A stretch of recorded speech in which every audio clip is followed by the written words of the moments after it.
You're on in three, two, one. Hey everybody, welcome to the line. We got started here, but only for you horizontal people. We like the horizontal people better, but shh, don't tell them. The vertical people, they'll be here in a couple minutes. See, I got to mute YouTube. I'm terrible at all this. Hey everybody, I'm glad you could be here. Sorry that we got started a minute or so late, but um, welcome to week two of my year of Zen. I decided last week after doing this, I was on with Mandisa and everything went really well, and people were like, "I can't believe he was able to do it," and I'm like, "I can't believe you guys can't believe it," but it's cool. I get it. I know who I am and I know what the reputation is. But so here's the conceit. I'm going to do the shows, all of them, um, as if I pretty much only know language and logic, that I don't necessarily know anything significant or specific about various religions. That's going to fail. There's going to come some moment where, in a discussion with somebody, they're going to say something that's false about the Bible that I know to be false. And I'll do my best to try and ask, where is that? Can you cite your source? Can you explain this verse? Stuff like that. Because I genuinely want to give people as much of an opportunity as possible uh, for them to be able to explain what they believe and why, whether it's Christianity, Scientology, Hinduism, Islam, Mormonism, whatever it's going to be. I'm going to ask a lot of questions. And at any time, any caller can just ask me to, drop the conceit because there are people who are going to want to say, no, no, no. I want the Matt that I've been listening to for years who actually knows the answer to this, maybe. And then I will be able to disappoint them and say, "You're wrong. I actually don't know the answer to that," because that's probably the truth more often than what people would suspect. But just for the rules, my guest doesn't have to pretend it's their first day. As a matter of fact, I'd rather they didn't. From time to time, whenever the producer thinks I may have crossed a line, Luthien, who's a wonderful person and I adore, and is a great producer as well. We'll then put forward a poll, and you guys will be able to vote on whether or not I lost it. Did Matt crash out? Did he lose it? And, if you guys find me guilty, I will make a donation to some charity. Last week it was Black Nonbelievers. This week it might be.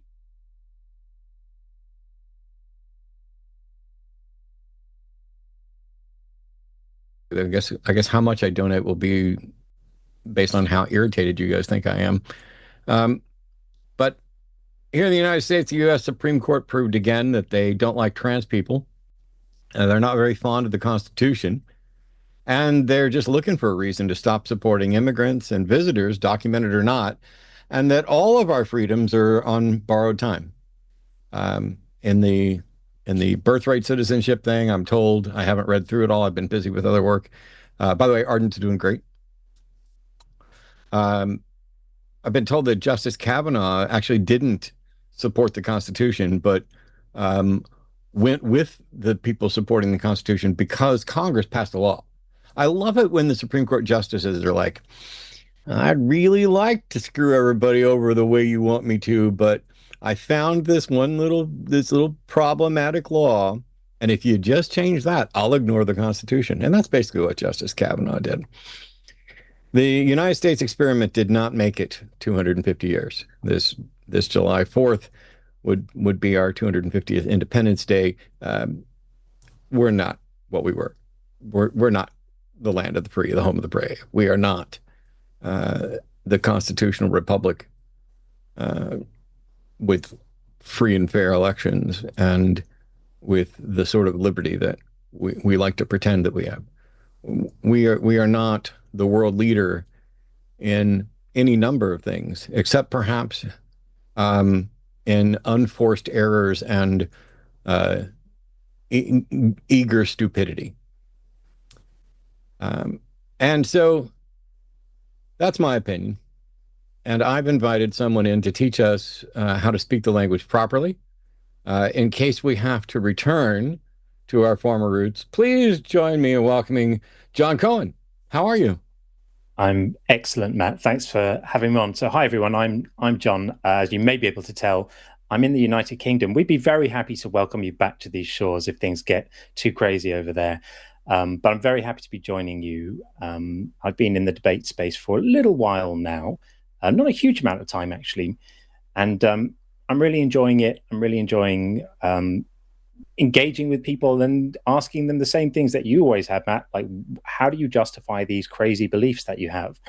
I'm continually astounded by people's failure to provide any reasons at all. You'd think I'd get used to it by now, but it continues to astound me. So maybe we get some. Maybe tonight is the night that we finally hear a good reason. Well, like I said, I'm on my year of Zen, and somebody's out there's like, he's not going to make it 2 weeks, let alone an entire year. That's fine. Um, the effort's worth it. Well, I'm not going to be yelling. I will, in fact, almost certainly use profanity, just because I enjoy it, not because I've been frustrated into it necessarily. But and I may on occasion be harsh, but not in the Matt lost it or crashed out thing. And if you think I have, well, you can vote that way, and we'll do a donation. I'm thinking Trevor Project or something similar because of the transports ruling, but I'm not haven't decided which one. Um, I'm going to try to prove a point over the next year, and I'll tell you what it was next June.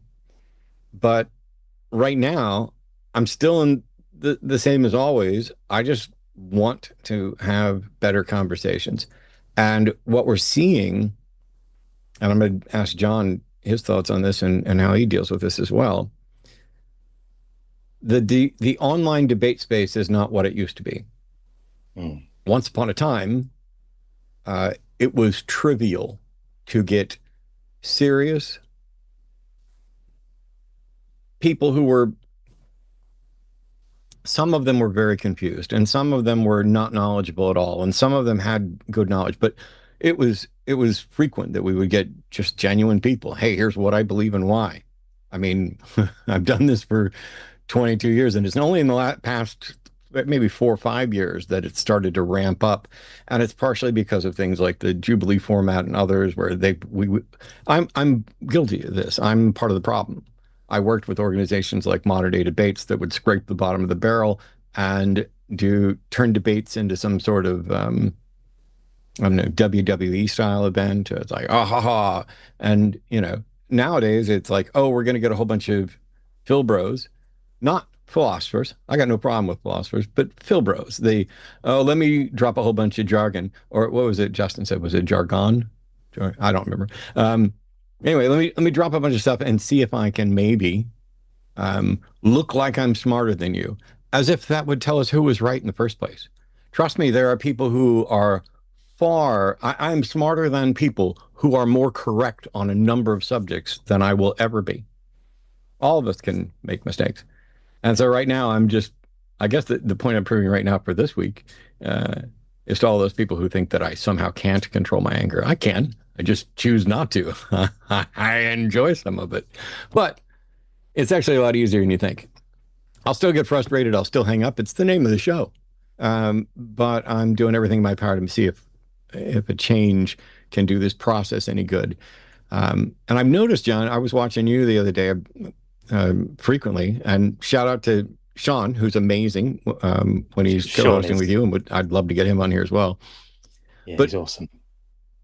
What's your process if you've asked someone a question, they refuse to answer it, or they went a different direction, and then you point out they didn't answer it? How many times are you going to go in that loop before you decide? And it's not like a set answer. I'm just looking for your thoughts. But how many times do you go in that loop before you decide to move on? And what makes the distinction between moving on with that caller to a different subject or wherever they're going versus we're going to move on with somebody else? Yeah. Is it just a gut feel, or have you got like a 3-strike rule?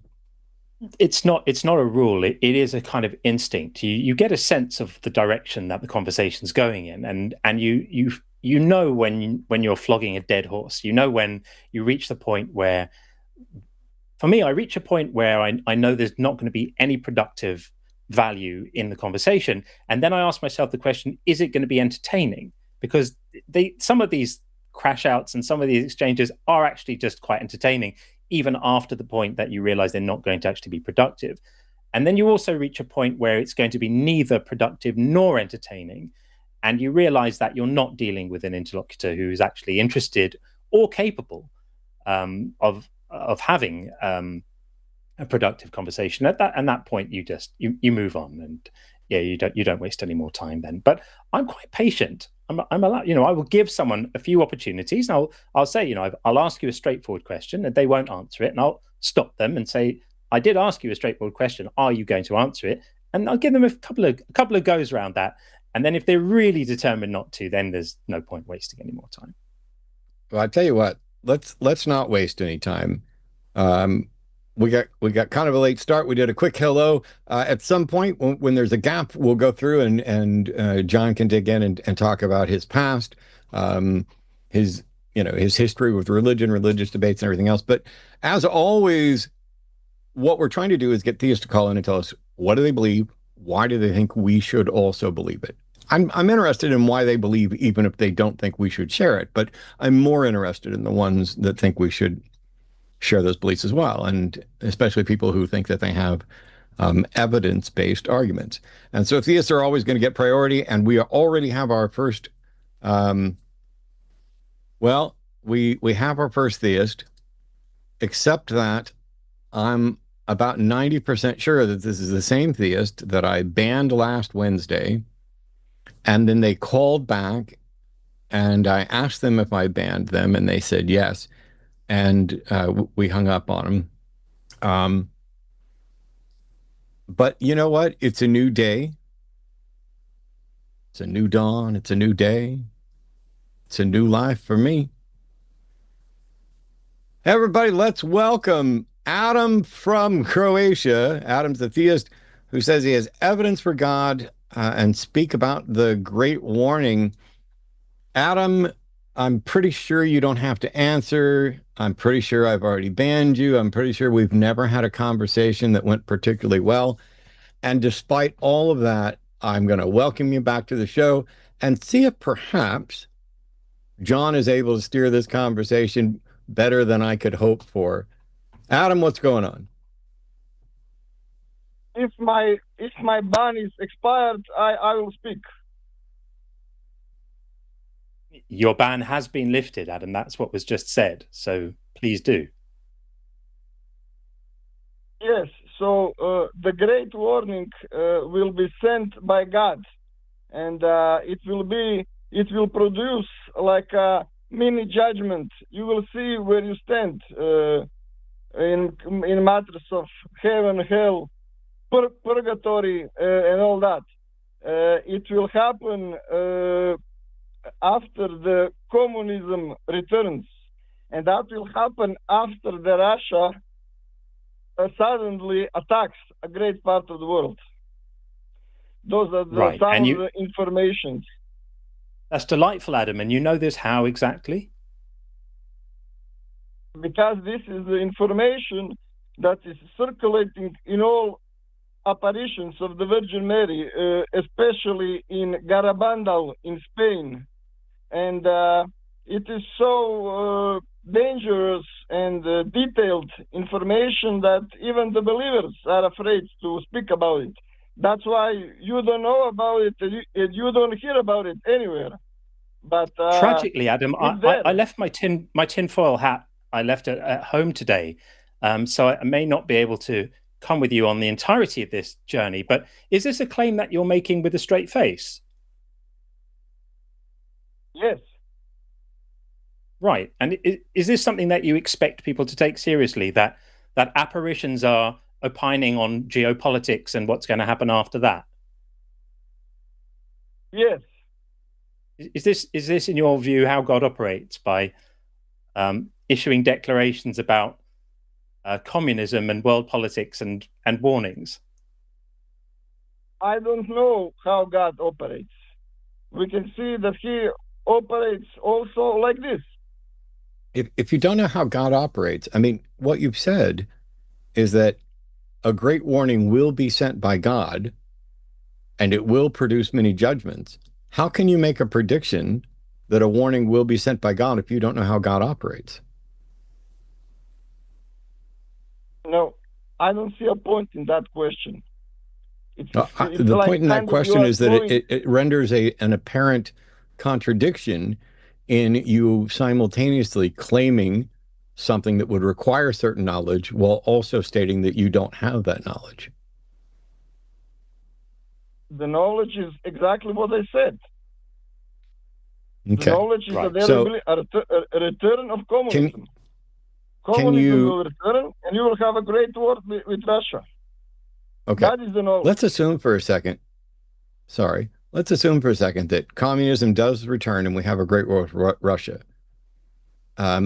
What would make me believe that this thing happening is actually a message from a God? Because it will. It was said that. Well, first of all, it will create inside your soul this feeling of knowing how you stand before God, and that is the biggest spiritual proof. That is something where it is between you and God, and well, that's would why you it's agree? called warning. Like right now, I don't even think that I have a soul, but let's assume that after communism returns and Russia attacks, there will be a stirring in my soul such that I will be aware that I have a soul and I will know how I stand before God. Wouldn't that be the time to believe it and not now? We should believe now. Why would I believe before I have the information?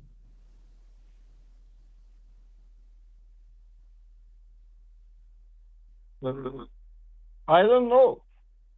That is the best answer. I don't know because I don't know you as a person. I can't. Well, I think I can't. that's a great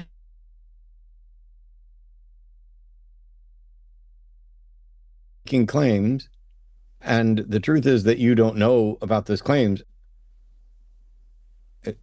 Well, here, what can you name a message that has clearly come from? I don't know who this Virgin Mary is. Who is she? Mother of Jesus. Who's Jesus? Son of God. Okay. I'm not aware of a God or God with a son, but so Jesus is the Son of God and Jesus has a mother named Mary. How can she be a mother if she was a virgin? That seems unusual. I called to discuss the evidence of God. I'm not prepared for anything else. You haven't provided any, Adam, you haven't provided any evidence of God. You've just told us a lovely story about how God may choose to interact with us after a war that you're predicting, or that magical virgins somewhere are predicting. That's not evidence of God. That's just a bedtime story. Do you have some actual evidence of any gods? I didn't provide the evidence of God, but I did Yeah, we've noticed warn that. you on the. I did warn you on the evidence that is coming very soon. That is the point. Okay. The thing is, how would you feel if somebody said, there's evidence coming, but I don't have it now? Would you believe what they were saying? Depends on the person and the situation. Well, what if it was you and this situation? Yes, that's right. What if it was me and I was telling you that I had evidence coming in the future? Would you believe me?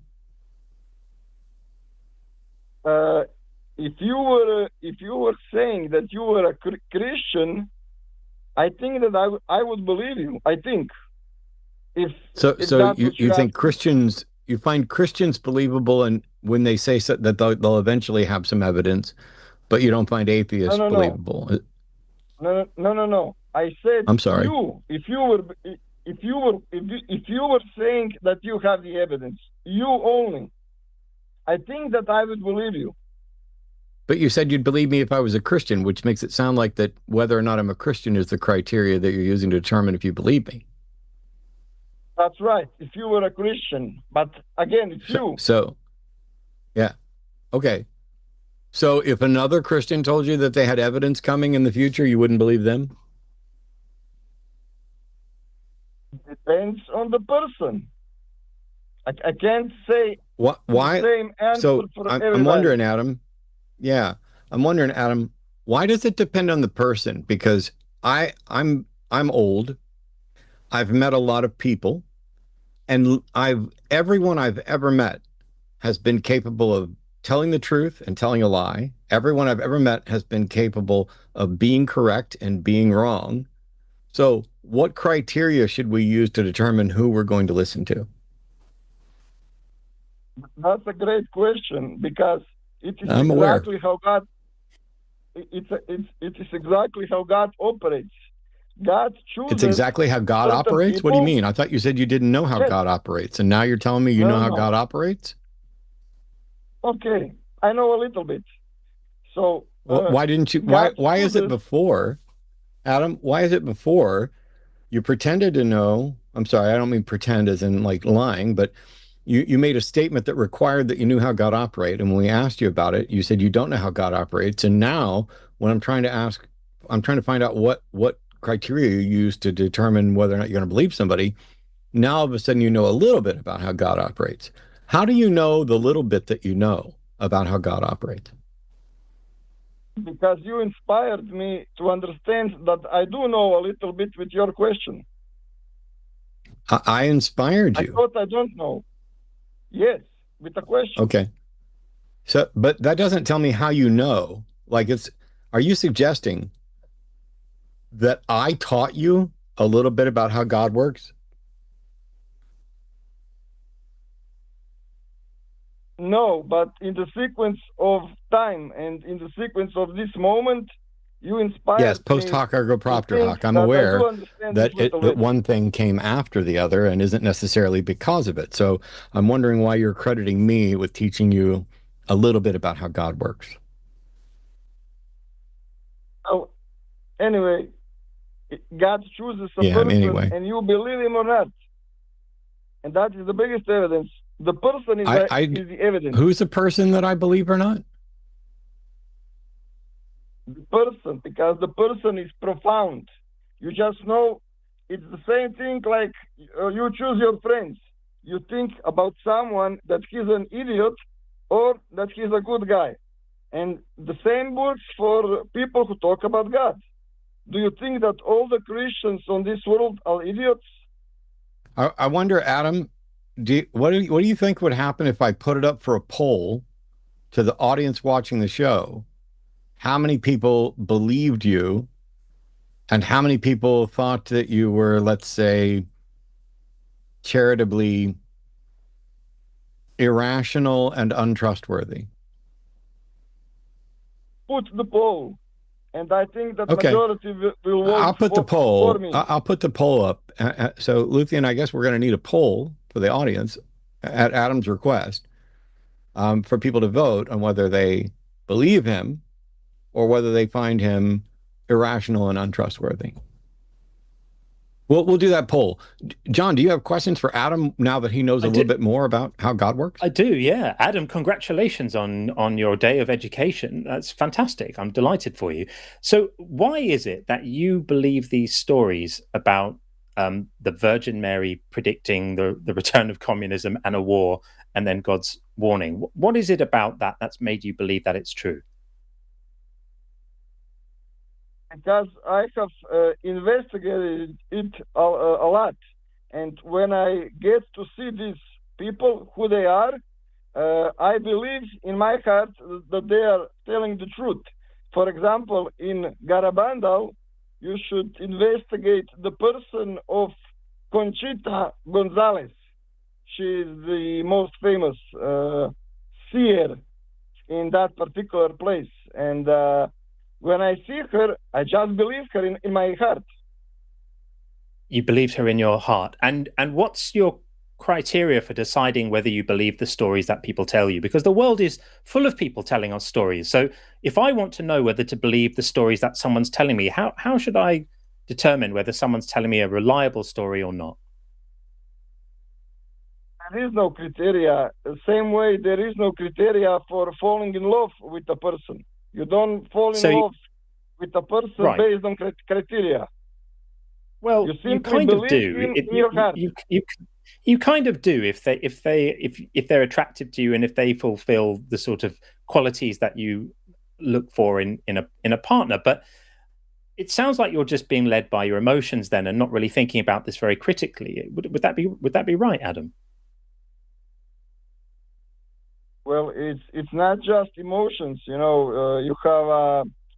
It's very hard for me to believe that the children from Garabandal that they are lying, because you have them being recorded when they are when the Virgin Mary appears to them. It was recorded on the pictures and videos, and they were even caught on a video in an ecstatic running down the hill. That was but this hill was like it wasn't how do you say it in English? I don't know to say that. When the hill is very almost you saw some children. You saw some children running down a hill. I can see why that would be very persuasive about a ghost predicting geopolitical events in the world. I can completely draw the line there. I get exactly what you mean. Yeah. Hey, Adam. Yes. Adam, are you there? Yes. We've got this poll up right now, and it's still early. I mean, there's like, I don't know, like less than 200 people have voted out of the, I don't know, 700 plus that are watching currently. And it's like 98% think that you're irrational. Would you be okay with me putting you back in the queue, allowing the poll to marinate, get a few more people, and you can think some more about how John and I can have good reason to believe you while we talk to some other caller for a while. Would that be okay? Fine. Cool. I put Adam back in the queue. We'll get back to Adam. I don't want to be rude to the other callers who might have a little bit more to go on. Yeah. So as a reminder, we'll be reading all the super chats. Sorry, over $5 at the end of the show. That's a little while from now. I mean, we just got started. It's only 6:30. We got a couple hours at least to go. But if you're out there and you're a believer, and whether you're a Christian, Muslim, Hindu, Jew, Scientologist, Raelian, Rastafarian, whatever it is, if you believe in something, if you just maybe don't even believe in some sort of organized religion or recognized religion, you believe in something supernatural, and you think you have a good reason for us to believe that as well. 720-619-2288 is the number to call. You can also go down below here, and there's a link to call in studio where you can call in from your web browser. Please understand, if you're using a cell phone and you're calling in from a web browser on a cell phone, you may have to tap your phone to wake it up and then tap the browser to wake it up as well. It's a little kind of extra bonus feature with Call In Studio where you might have to wake it up before we can actually hear you. But we have another caller, and I'm going to switch to that real quick. Sloan is calling from Kentucky. Sloan's a theist, pronouns are he, him. And Sloan says that God has shown him a prophecy about 2028 and something about war. Hey, Sloan, you're on with John and Matt. Hey, how you doing this week? Good I'm stuff. great. Seems like a theme today, doesn't it? What have you got then, Sloan? Tell us about your our previous caller was calling in about with something akin to prophecy, and now you're calling in with prophecy. So what's going on? Well, the reason that I thought about calling y'all in the first place was because I keep seeing the number 28. I've seen it since the flood happened here in Kentucky where I live at. I thought it was the number And 23. I saw that movie. oh yeah, with Jim Carrey in it. Yeah. But for you, it's Yeah. 28. For some, So I see a lot of numbers, where, but 28. where, I'm sorry, there's a slight delay and it's going to make it difficult. I guess the questions I have, and then I'll kind of back off. When you say you keep seeing the number 28, I really need to know what message you think you're getting and why we would believe that your understanding of it is correct. I don't know. I know why what I'm seeing, but I don't know why I could like convince you to believe it. That's kind of, I don't know. That's kind of strange. Maybe I'm not explaining this well. If I believe something, I can almost always explain to someone else why I believe it and why they should believe it as well. Especially if it was like, if I thought I was actually getting prophetic messages, I'd be able to tell someone why I was convinced and then let them decide, are they convinced as well? So I guess just start with, what message do you think you're getting? Where do you think it's coming from? And why do you think that? Oh, okay. I think I'm getting the message that something as far as possibly, it could be possibly war or something. I'm not 100% sure, but it kind of makes me think by everything that I'm seeing that it could be war. Some kind of either war or some kind of attack on America or something. I'm not 100% sure. It just feels like it because of everything that I'm seeing. I truly believe it, that everything I'm seeing. And some of the things that I'm seeing is, I've seen a lot of videos. I try not to be on my phone because I don't know for sure, like, if it's an idol or whatever it could be. I want to rely on, if there is a God that is actually showing me these things, then I want to rely on him alone.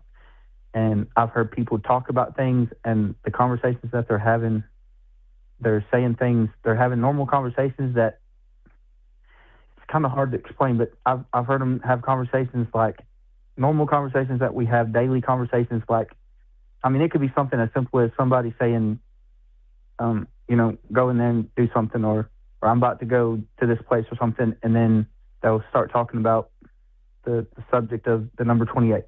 Something will pop up about it, about 2028 or about 28. They'll say something about it.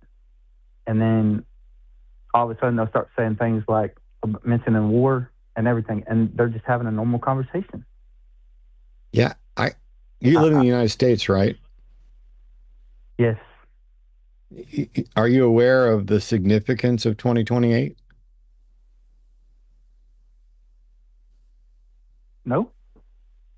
You're not aware that in 2028, that will be the next presidential election where Trump will not be eligible to run, but there are people suggesting he might run, that this every 4 years we have this election. Not only that, but it's a leap year because that's every 4 years, and there's an election and a presidential election, and that this is one of the most obvious reasons why the year 2028 is going to be talked about more than almost any other. As a matter of fact, now that we're in 2026 and the 2026 elections are winding down, the 2028 elections are the next one. And you weren't aware that that was a thing?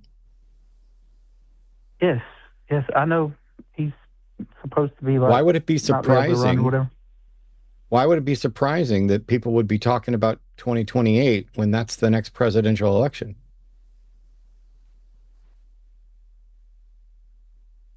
I haven't really heard too many people talk about.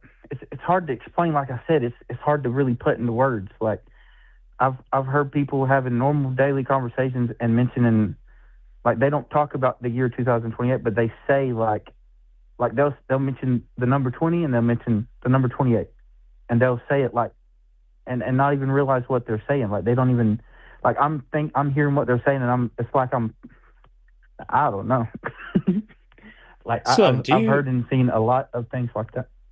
Do you know what confirmation bias is? Yes, that's what we talked about, I believe, last week or whatever. So is it possible that now that you're fine-tuned to this number 28, that you're noticing every time a number 28 bus goes by or somebody mentions 28 in a discussion about numbers, and you're just ignoring all the times they talk about 26 or 35 or 48? Is that possible? I don't think so, because I listen to just about everything they say, and if they say certain numbers, I'll pay attention to it. If they say certain phrases, I'll pay attention to it.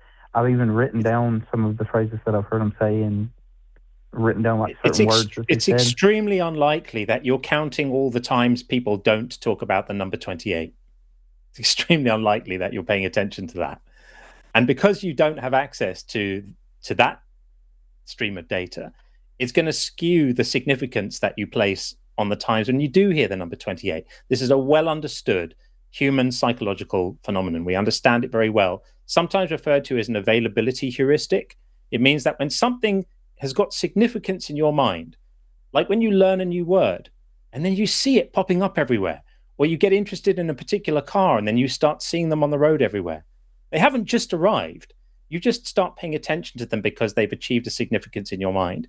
Do you think that's a more likely explanation for you noticing the number 28 popping up in your life? Or is a more likely explanation that a magical being who created the entire universe is engineering these conversations to tell you something?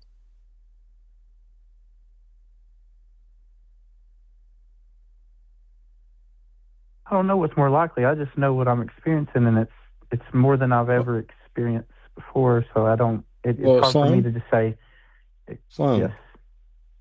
So what I took notes, and evidently you took notes too, because you said you wrote down some stuff. You said you've seen a lot of videos, but you try not to watch videos because you want to rely on God alone. And you've heard people having conversations, simple ones like go in there and do something, and then they mention the number 20 and 28. But you told the call screener that God has shown you prophecy about 2028. So what I'm hearing is you hear the number 2028. You're not completely sure what it's about. You were evidently unaware that the next major U.S. election is in 2028, and that might skew the likelihood of those numbers. But let's imagine for a second that God has an important message, a prophecy that he wants to deliver. Why is he delivering it to you? Why is he delivering it via, I guess, the world's worst version of charades ever, such that you're not remotely clear what the message is, but you're comfortable enough and convinced enough that you would call in to some godless heathen skeptics just to say, I think God's showing me something, but I have no idea what it is. I mean, how can this message possibly be useful to people, and why would God do it this way? Okay, here's how I feel like the prophecy came to me. I had a dream of a flood, and that flood, it happened. Like, it might not have been the flood from the dream, but a flood happened after I dreamed, and I ended up in the school building after I dreamed about being in the school building after a flood. And it happened on the 28th of July. It was my dad's birthday. I was 28 years old.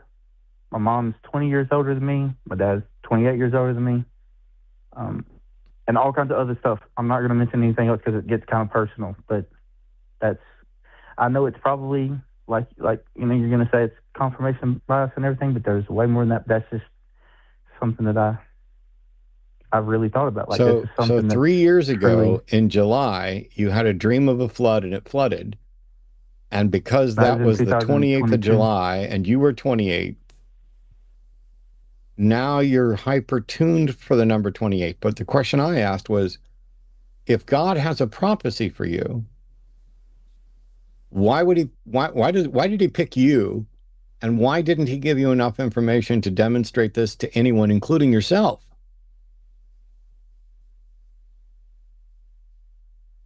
I think it's. My mom told me she had a dream that I think she was younger, and she mentioned something about the writing on the wall. And I went to a church, and they had Mark 11:17 on the wall.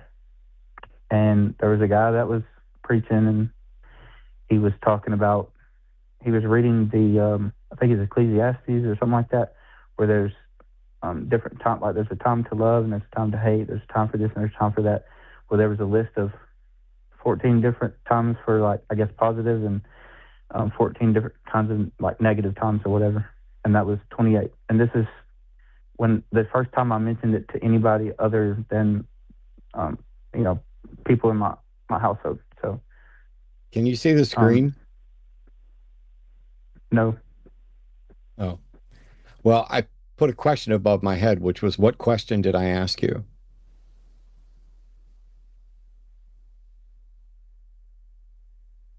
Okay, you've asked me just now, just the last one. A multi question. I'm pretty sure. Basically, where did I get the?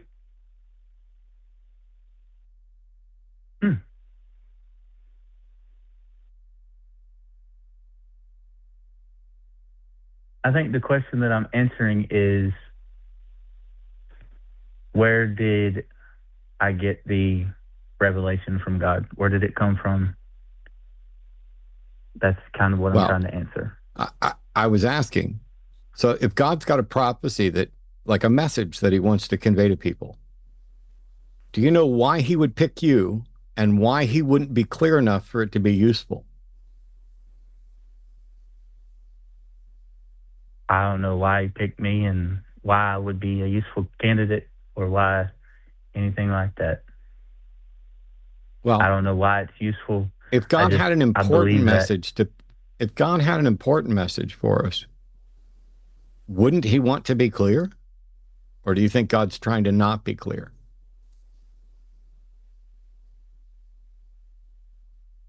I think he would want to be clear, and I think it's pretty clear. It's just I don't know for sure, but it is kind of clear. I don't think it's clear at all. And you literally said that you did not understand it, and it might be this, and it could be that. What is it that you think's clear about this? I believe that something in 2028 is probably going to happen that we need to probably prepare for. I believe that something's going to happen in 2028 as well. I believe it's probably going to be to America, and I believe America probably should. I believe something will happen to America in 2028. I believe we're supposed to repent, and we're supposed to prepare. I believe we're supposed to dig wells. We're supposed to dig wells? I believe it's supposed to be something. Yes. Wow. I don't know what about, but so now, Sloan, I'm gonna take a step back because John definitely has questions and is eager, but new words have entered our discussion from out of nowhere after everything else. God needs us to dig wells, evidently. I don't know what that has to do with the number 2028 or why we need to dig wells do we need to dig wells before 2028 in preparation for that? And what about people who can't dig wells? I don't know. John, are you able to dig a well where you are? I mean, I can try, but the ground here has a lot of clay. So you're not in the United States, though. I'm not. No, but I don't. Who knows how far this prophecy extends? I'm going to make a prophecy right now that something's going to happen in the UK in 2028, and I'll even predict that somebody will need to dig a well in 2028 in the UK. It's possible. It is possible.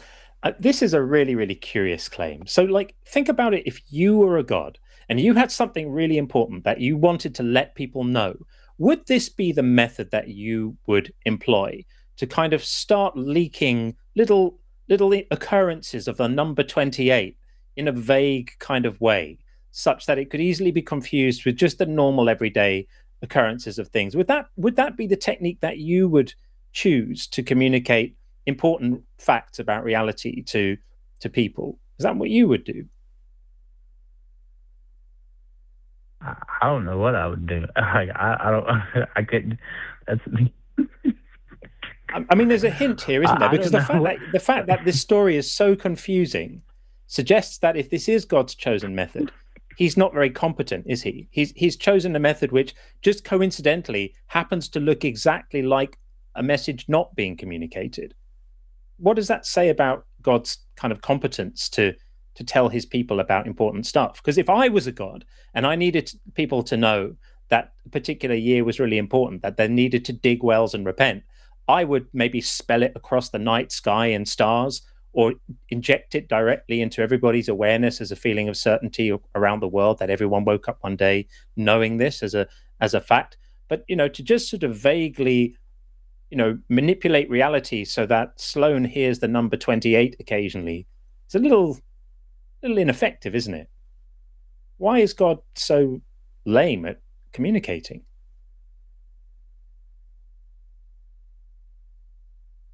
I don't know. Ask him about it. I'm just telling you what I've experienced. I don't want to say experienced. Whatever's going on, I've said what I need to say. So yeah, it's pretty wild. That's all you needed to say. Are you sure that God didn't need you to say anything else? I honestly think that's it. I said pretty much what I need to say, but I just thank y'all for listening to me, because last time I didn't really get to explain anything. Okay. Well, I'm going to put up a poll, and we're going to find out if God picked the right messenger. But thanks, Sloane, for calling in, and thanks God for not telling us. Well, evidently God wants us to repent and dig wells, right, Sloane? That's the message. I'm assuming that's what I'm supposed to tell you. If I'm wrong, then but if I'm right, then I'm right. So. Well, yes, I would agree. If you're right, you're right, and if you're wrong, you're wrong. I'm still not clear on how we can ever tell if you were right or wrong. It's if something happens in 2028 in America. If something happens in 2028, how will that demonstrate whether you were right or wrong about us needing to repent and dig wells? I don't know. But thanks, Sloane. Wild. You're welcome. Wow. There you go. It's wild. Yeah. I mean, don't get me wrong. I used to laugh at the doomsday preppers, and I don't necessarily laugh at them as much anymore. I'm not stockpiling, buckets of food just in case, but I do have, we have taken more of an interest in in gardening and in raising livestock, actually. So like meat rabbits and stuff like that. Not because I necessarily think that, the end of the world is coming, but because I can't rule out the possibility that supply streams are going to get shut down and things are going to be more difficult as more and more wars start up, as the billionaire class takes over more of the world. I think things are going to get worse. I'm not quite at the doomsday stage, but you know what? I got some rabbits. We'll see how it goes. I really like them, so I hope that I don't ever have to eat them. But on the off chance that I'm really hungry, they're good. I've had them before. I'm sure I'll get a vegan caller now. By the way, I think that veganism is morally virtuous, but not necessarily convinced it's a moral duty. But if all you're going to do is say that I'm immoral for doing that, cool. I'll be the one that survives the apocalypse, evidently. But and not you or the rabbit. Anyway, sorry. I wasn't trying to joke going down there. It is strange to me because I've given lectures on prophecy, and as somebody who used to believe all sorts of things. I used to believe Jesus fulfilled prophecy. He did not. I used to believe that there were countless prophecies in the Bible that had come true. There are not. I lectured as a skeptic also on how, in order for us to consider something a prophecy, it needs to be in place before the events that supportedly fulfill it. It needs to be specific enough so that it can be so that you can identify without interpretation and fudging the event that it's predicting when it happens. And it can't be the case that there are people actively working to make it come true. Like, if I order a medium rare steak, the waiter is not fulfilling prophecy when I get a medium rare steak. But since I've never gotten the steak that I ordered almost ever in my entire life, it just makes me less convinced of prophecy. But it's strange to me that somebody thinks, hey, I keep seeing these numbers and I think it's a prophecy from God. And I should probably call in and let the atheist know. And I should, it's all still unclear, but doggone it, it's important that they repent and dig wells. I didn't see that one coming. I didn't either. It's wild. Yeah. But hey, we've got other theists on the line here. And maybe they're not all about prophecy, or maybe they have better prophecies. Kyle's calling from New York, pronouns are he, him. Something about arguing the existence of God and the nature of God. Not religious, but I do believe in God. So, hey, Kyle, what is it? How are you doing, first of all? I'm doing well, sir. How are you doing? Great. Hello? Fat, dumb, and happy.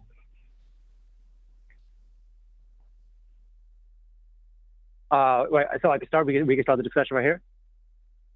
Yeah. Tell us what you think we should believe as well.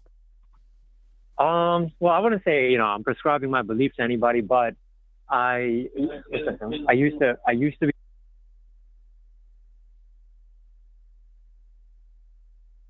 Hello? My bad. I'm so sorry. I accidentally muted myself. Can you hear me? Yes, I hear you now. Hello? Oh, got you.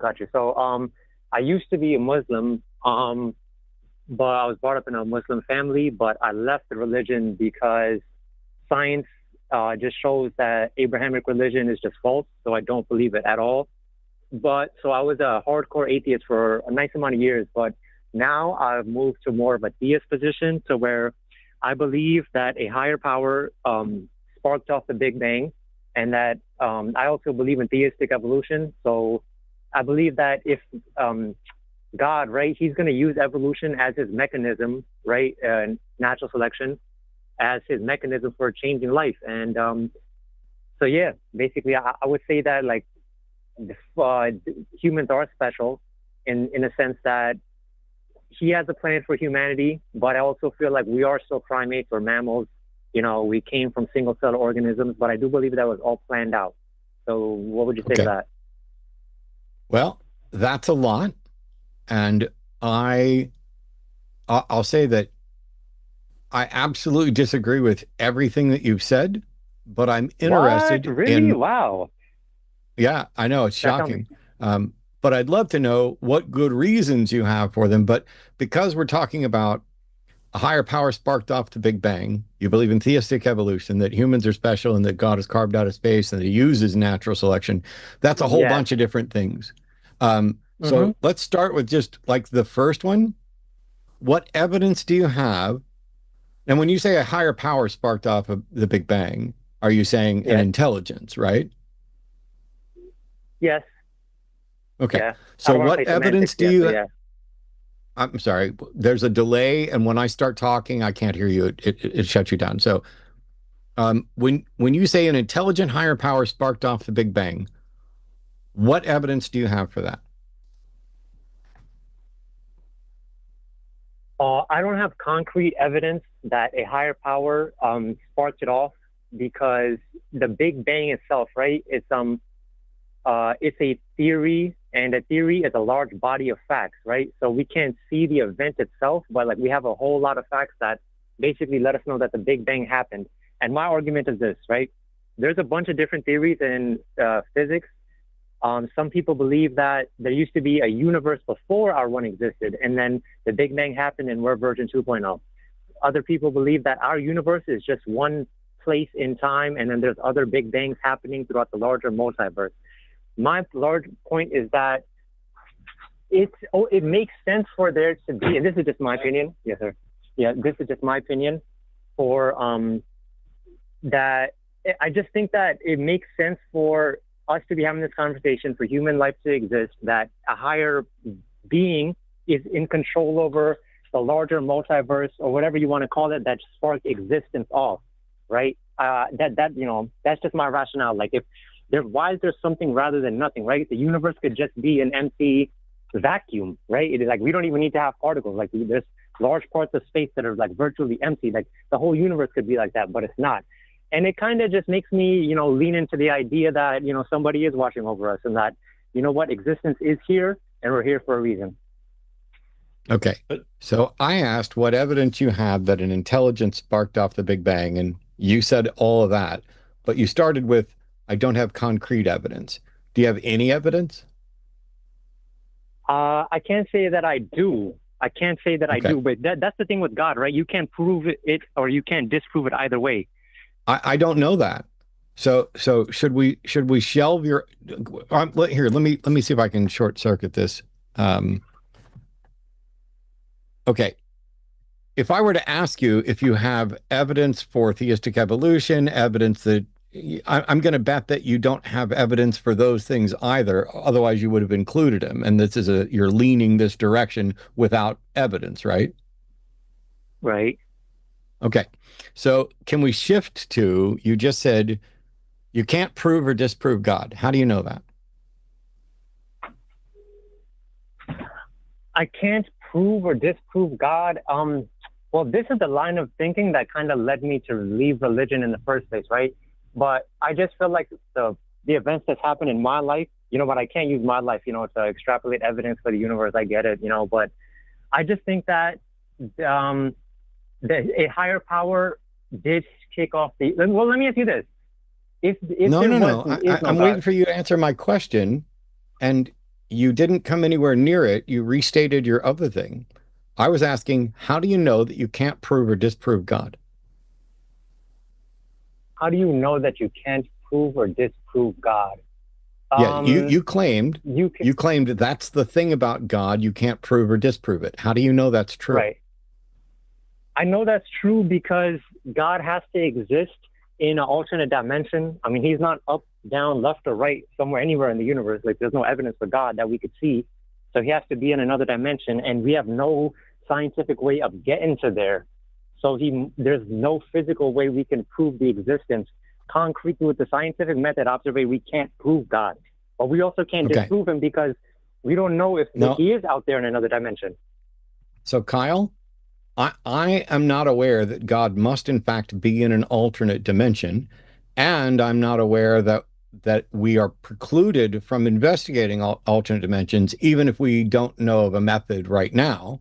But you're saying it's not possible. Yes. How do you know it's not possible? Because when we look out into the cosmos, the further back we look out into space, right? The further we look basically towards the origin of the universe, because the further away in space we look, the longer it took for light to get to us.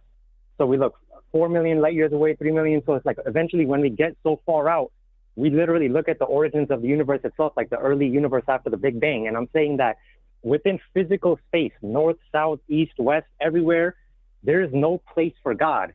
Like literally, he's literally not there, like in the literal sense. In like how do you know that? Space-time, we just do, because he's not out there. I'm sorry, Kyle.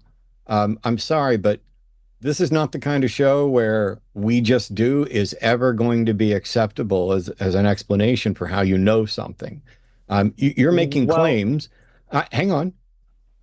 I'm gonna take a step back here, because John's here as well, and I'm going to go ahead and speak for both of us right now and say that neither myself nor John know that God is into, you can't demonstrate it. We don't know anything about it. We don't know, that it's impossible to explore and investigate God. And yet there are millions upon billions of people who believe they've found the God that you think is not findable, but also you're convinced that a God is there, and you're convinced that you found the God that can't be found.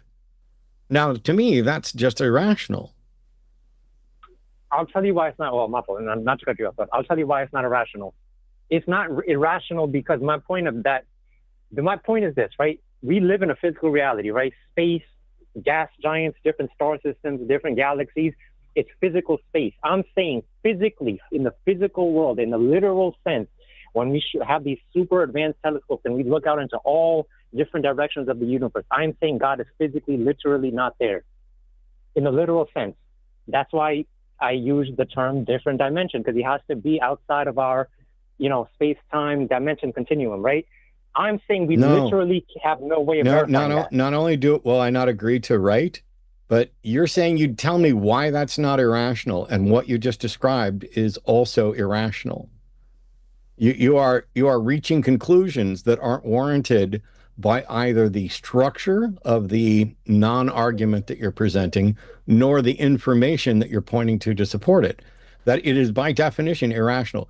Unless you have a syllogism that is supported by evidence with the conclusion, therefore, God is undetectable, you haven't demonstrated that it's irrational that it is rational to reach that conclusion. But John, go ahead. Yeah, Kyle, there's a tension here in the discussion, because every time Matt asks you a question which is very specific, I noticed that rather than answering the question, you just said more things about what your beliefs are, and then explained how impossible it is for us to know anything about the God that you're arguing for. It does kind of slightly suggest the question, well, then on what basis are you arguing for it, doesn't it? Because you've spent the last few minutes telling us how undetectable this God is, how he's not located in any particular place or time. On what basis are you beginning to even get close to concluding that this is a rational thing to believe? And what explanatory power does this idea have? What utility does it have? You're essentially suggesting something which is completely unfalsifiable and superfluous to requirements. Why would you do that? I understand. Okay. I'm a little more clear on the discussion now. I'm not saying that, and this is, I'm not even in the, Matt, by the way, I'm a huge fan, Matt. You're one of the reasons why I left Islam. I love what you do. Please stop. By the way, Please stop. I'm sorry. I'm so sorry. Fanboy moment. Thank you. I just think that, human life is special, right? And I know that evolution just states that, I'm answering your question directly. I think that us being here, right, and having the ability to have rational discussion, and life is great. Life can be hell, but we're building towards a better future. And I feel like maybe I'm biased and I have no way of proving it, right? And I'm not saying that I have evidence and it's rational and everybody should believe it. I just think that us being here and the fact that we can build towards the universe is empty, it's scary, and we're just living on this small rock. It makes me believe that a higher power is looking out for humanity. And that's just what I believe. And can I be wrong? That's Absolutely. delightful. That's delightful, Kyle. But you've not said a single sentence in the entire conversation we've had so far that actually provides a warrant for believing anything you're claiming. Are you aware of that? Yes. No, I don't believe that. Listen, I think religion is total manipulation, and I don't believe it. Theistically speaking, I'm saying that it's more probability. We're talking in terms of probability, that the universe could have came from nothing, or it could have, we spoke about the multiverse and how it just could be a natural event, right, through physics. And I actually think there is evidence. Lawrence Krauss proved that something actually can come from nothing. So, I'm saying that there is a chance. I'd prefer that you don't mention Epstein assholes that I no longer associate with, and also he didn't prove it. I did not he know any popularized of that. it. But my point is that just the way just the same way I can't prove that my God that exists outside of this dimension exists, there's no way to also disprove it, because we can't. Well, that's irrelevant. There's no way to disprove that there are invisible fairies at the bottom of my garden either. That's not a reason to believe it. So the fact that we can't disprove it is completely irrelevant. And as Matt said before, we don't know that we can't disprove it, because at the moment you're very vague about what your concept is here, and you still haven't said a single thing which would count as a reason why you should believe the claims you're making. All you've done when we've asked you to provide a reason why these claims are justified is provide more claims which also aren't justified. So you really are going to need to give us something a little bit more than just another list of other things that you believe without justification, because that's all that's happened so far. Respectfully. No, absolutely, absolutely. I mean, we can't really break it down on a mathematical level. I just feel like, do you think that something can happen without a cause? I don't know. I don't believe something can happen without a cause. Some people would say that when you have a some people would say that when you have a radioisotope, a particular atom decaying in that moment doesn't have a direct cause. So it's possible that things can happen without a cause. Don't know. Yes, but that radioisotope came from that it's part of an atom, and that atom was part of a larger element, and that element must exist in nature or the universe somewhere, somehow. It must have started, right? That's irrelevant as to whether things could happen without causes. We don't know. We can be unsure about that, but whether we know that or not, none of that provides a reason for thinking that some kind of magical supermind created everything. I think Matt has another question up now. You see it? You know, I absolutely, I understand. I just think that we're not really too much in disagreement, you know, because we both agree in totality that religion is all fake. Now, I don't use the word in a bad way, like, you know, trying to offend anybody, but it's just falsifiably not true, absolutely not true. My thing is that why do you two fine gentlemen are you guys against the idea of like there being an all-powerful, all-seeing creator that is watching over us? Like, is that something? It's not about being against ideas. It's about having reasons for the ideas that you hold. Yeah, you should always be able to give a reason. Yeah, I'm not going to believe something until there's good reason to believe it, and I do not want to hold beliefs that are irrational. And in order for a belief to be irrational, for a belief to be rational, it needs to be justified by sufficient warrant. And in an epistemological sense, for me, that is a valid and sound or accepted sound argument, preferably supported by evidence and ideally empirical evidence when possible. You are in this strange spot where you have decided in an absolute abandonment of true skepticism to embrace cynicism, and every religion out there is just wrong, and they believe in something that is obviously false, and you can't prove it, but you still think there's something, and even though you have no evidence for it, you've now abandoned reason, and you no longer care about whether or not it's actually true. It's going to go with it. Well, that's not skeptical. It's not rational. And so my question is, how can you show that a belief you have about a higher power is in fact rational to hold? Okay. The way I'm going to answer this question, and I am going to answer directly, I'll say that, when you say the way I'm going to answer this question, and I'm going to answer it directly, all you had to do was answer it directly. I don't understand why there's a preamble. Just answer the question. Because I can't give you a mathematical truth, and I can't give it to you in terms of like a scientific fact. I'm sorry. Did the question in any way ask you to give me a mathematical proof? Yes or no? No. Okay, so this then is my why on logic, earth? right? Then why on earth are you bringing up that you can't give me a mathematical proof? I literally asked you. I told you how I determine if something is rational, and I literally asked you how you can show that your belief about a being, a higher power, is in fact rational.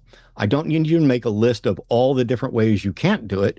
I just need you to do the way that you determine it's rational, so that we can decide whether or not you have come across a new way of being rational that we're unaware of, or whether we can help you stop being irrational. Okay, hold on. I got you right now. You got me right now. Second. I got you right now. I just want to just make sure this comes out right. Okay. Human beings have a special place in the universe. I'm not reading this off anything. I swear to God, this is just what I believe. I think that human beings have a special place in the universe, right? Even though we do come from evolution, I feel like God put us in this position to evolve from these primates to where we could get to this point to where we can, you know, damn, you know what's crazy? Yeah, I know exactly what's crazy. What's crazy is that I believed for, no, what's crazy is that I believed for even a second that you would actually give a direct answer after saying you would give a direct answer. What you did, what you said, had nothing to do with a demonstration of rationality. It was a repeat of what you'd said before. Human beings have a special place in the universe, even though we come from evolution. I think God put us in this position. All you're doing is once again stating again what you believe. And I'm not asking you what you believe. I could no longer give the slightest fuck what you believe. I'm asking, what is your position on demonstrating that what you believe is actually rational? Are you able to address that topic or not?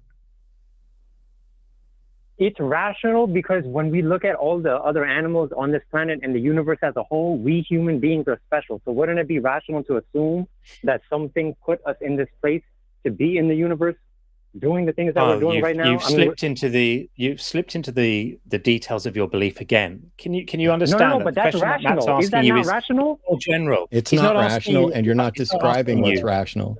See, logic. I'm going to step back for a second because I know John's getting ready to explain this. I asked you a question that was content agnostic. I'm sorry. I asked, why am I hearing stuff in the back? Are you working? Are you taking care of customers or something? No. I'm sitting in the back of a store that my family owns. Sorry, I'm right here in the back. Okay. I asked you a question that was content agnostic. Logic is content agnostic.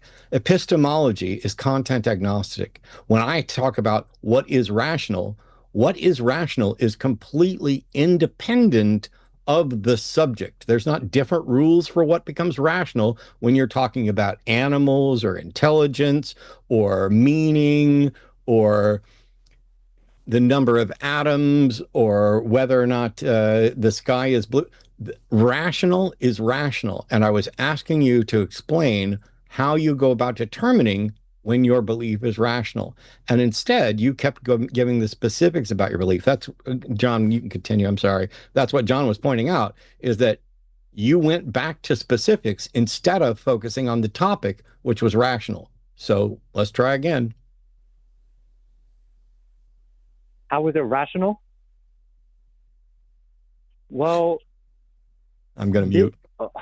A lot of, can you hear me? Hello? Yeah. Just try and think carefully about the question you're answering, because this is going to determine whether the conversation we're about to have is productive or not. Well, look at it like this. You guys are aware of superposition, how two particles could be in, like one particle could be in two places at the same time? Hey. That's not rational. I promise you. But listen to me very carefully. Kyle, listen to me very carefully. Are you trying just to make me crash out? Because no, but you're can't talking answer about rationality. No, I'm going to mute you. I'm going to mute you for just a second because I suspect that you only called to fuck with me and to try to get me to crash out by saying some of the most ridiculously obtuse, irrelevant, distractive things that you could possibly say. I'm trying to have a conversation with you about what makes something rational. Okay? And you, who don't understand skepticism, don't understand epistemology, don't understand reason, don't understand what's rational, have decided to shift gears to superposition and quantum, which is the most cartoonishly predictable thing for people to do when they are absolutely flailing about and unable to have an actual conversation about what's rational. Let me throw out big topics that are potentially confusing, that are used by woo-meisters. I guarantee you, I'm going to make this as clear as possible, and then I'm going to mute myself again. There is absolutely nothing that you can say or that anyone on the planet can say about quantum superposition that is in any way relevant to epistemology. As I was pointing out, epistemology is content agnostic.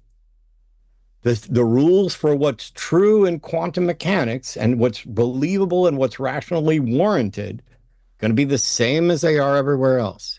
I don't need any more examples. I don't need examples about evolution. I don't need examples about how you think humans are special. I don't need examples and demonstrations of how little you understand about quantum mechanics.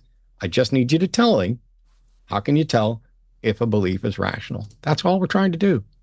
And I'm not going to dig in on this again because I feel like now I'm just being rude to John.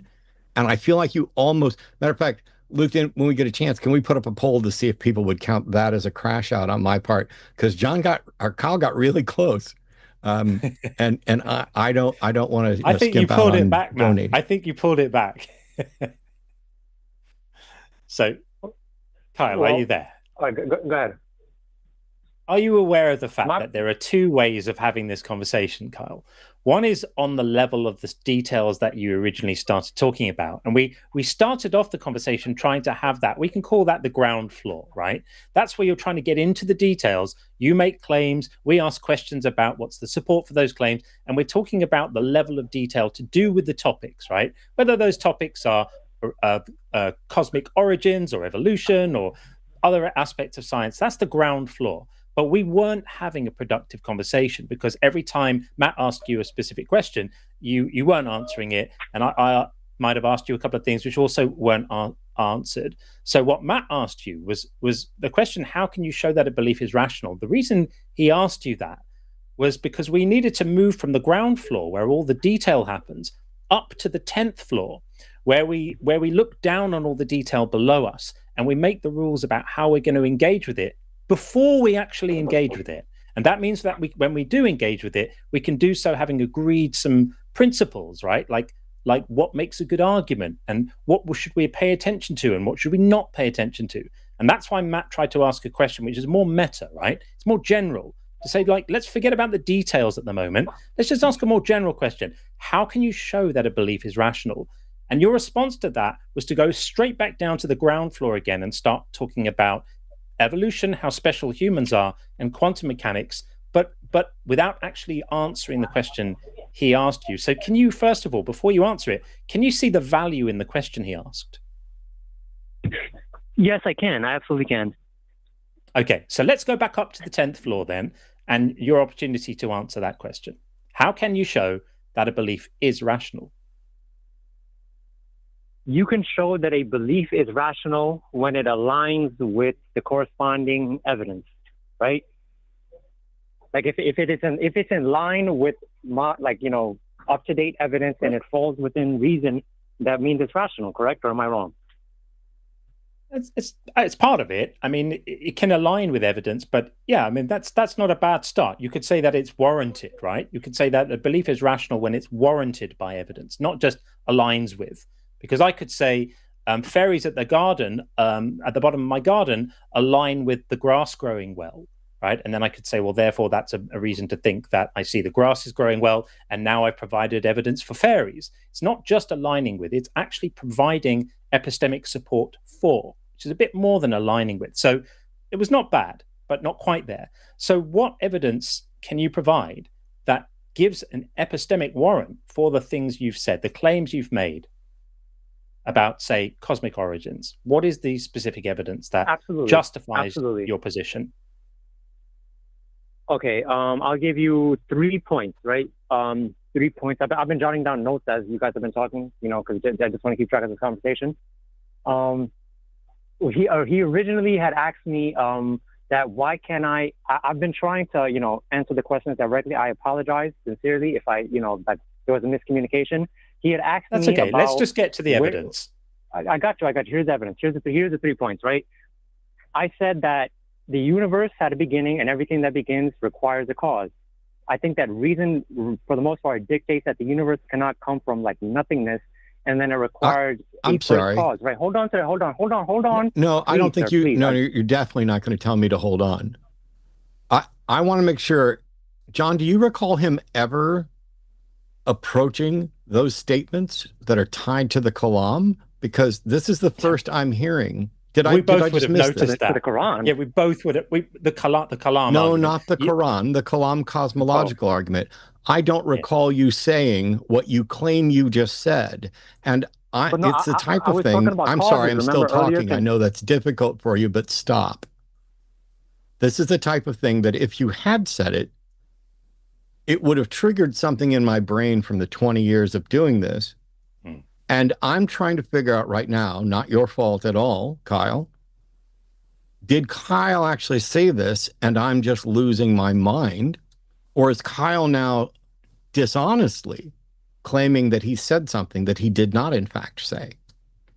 Co-host, back me up. We were talking about isotopes, were we not? And I asked you, did something happen without a cause? And then you said something about isotopes. That's a different conversation to where the universe came from. Whether things can happen without causes is a completely different conversation to whether the universe needed a cause.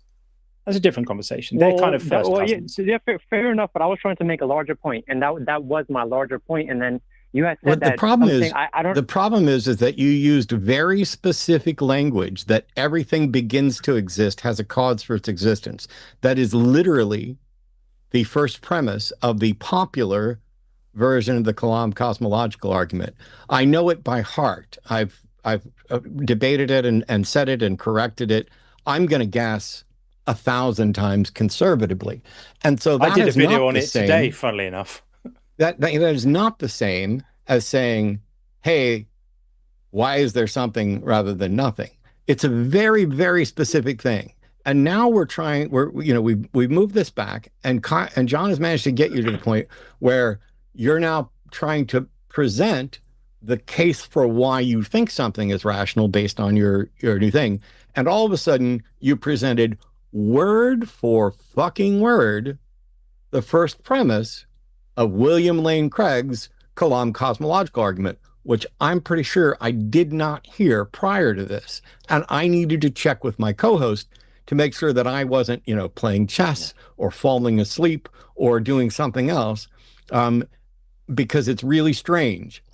And I'll tell you why it's strange, Kyle, and then I'll stop talking again. It's strange because nothing you say makes any sense to me. We get prank called a lot. And when I say that, I'll be clear, and then I'll stop. This is a genuine call. I'm not, just listen to me, okay? I get prank called a lot. I get lied to a lot. I get trolled a lot. I get people trying to piss me off a lot. Many of them are successful. I am pretty good at taking notes. I have lots of notes here about this particular call. I am pretty experienced at assessing these things. And for some reason, even though John did it a little differently than I did, I would have said that the basement is where the epistemological foundation is and you build on it. But if you want to look at it from the 10th floor down, it doesn't matter. This is one of the reasons. It's really interesting to me that John's 10th floor model resonated with you when it's literally, sorry, not literally, when it is logically identical to what I was describing that you weren't getting. And it really feels like I'm being punked. And then when somebody in the midst of this starts word for word going with an argument I'm really confident they didn't present, all of a sudden red flags go off. Now let me sum this up with one little thing. I don't remember everything that I used to remember. I'm as quick in some areas as I was. But one of the most frustrating things about the show is that we can ask somebody a question over and over and over and over and over and over and over again, and they never get anywhere near the question. They don't know what the question is until I forget what the question is. And this is a tactic that they'll use to deflect and then pretend like, oh, no, this is what I've been saying all along. I guarantee you, Kyle, if you had said the beginning of the Kalam cosmological argument at any point prior to this, either John or myself would have flagged that's what was going on. And so when it came out of the blue, my alarm bells went off and I needed to figure out, am I losing my mind or did Kyle just claim to say something that he absolutely didn't say? And now I'm good to go because now I'm confident that you absolutely did not say that prior to this. I know I can rewind, but I didn't want to wait for the rewind. So please continue answering John's question about how you can warrant with evidence your position about a God. All right, so I have 3 bullet points, like 3 points that I want to make. They're like, I feel like 3 points of evidence. I feel like it was just a miscommunication when I was talking about ask your co-host, can something happen? I swear I don't need you to say anything other than the defense. I don't need apologies. I don't need every second you spend not presenting the case for your belief being rational is another second that my heart needs to go see the doctor tomorrow. But you have to let me speak for longer than 20 seconds before, you know what I'm saying, before to get a point out. Like, with all due respect. Actually, I don't need to let you speak at all, ever. Okay? And the fact that I just pointed out what was going on and very clearly instructed you to stop wasting our time, and that you then decided to complain that I needed to let you talk and get more points out. You've been on for 34 minutes. I have copious notes on what you've said, including all the stuff that didn't make any sense, including the things that weren't supported. We have repeatedly asked you the question over my head. We had to ask you multiple times and gave you multiple opportunities to answer it. And it was like pulling teeth to get you to actually answer it. And then John asked the follow-up question about what evidence can you present that shows that your God belief is consistent with your definition of rational. And then you send us off on a tangent. And then when I put you back on track, you decided to try to tell me what I can and can't do and how I need to let you speak. The implication there is that I have somehow been unfair with you, that I have somehow not given you ample opportunity to answer the question. And that, my friend, is an absolute fucking lie. That is some whiny ass bullshit that comes from someone who recognizes that they're not going to be able to present the case for what they're saying, that they are not, in fact, necessarily rational. And they're not really confident that they're going to be able to show they're rational. So now I need you to prove me wrong. Put me in my place. Do it without whining about, oh, you got to give me time, because I'm going to give you time.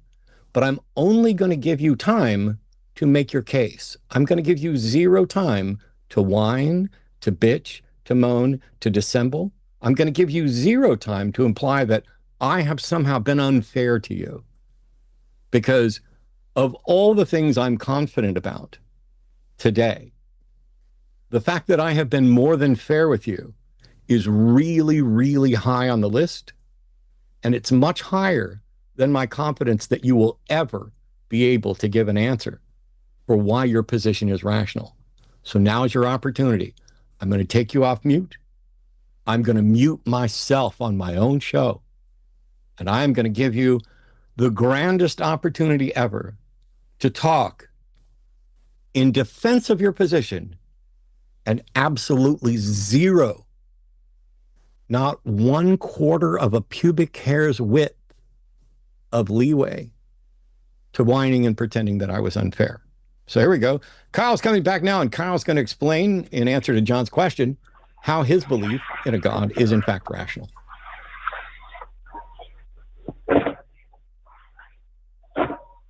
Okay, all right. So all right.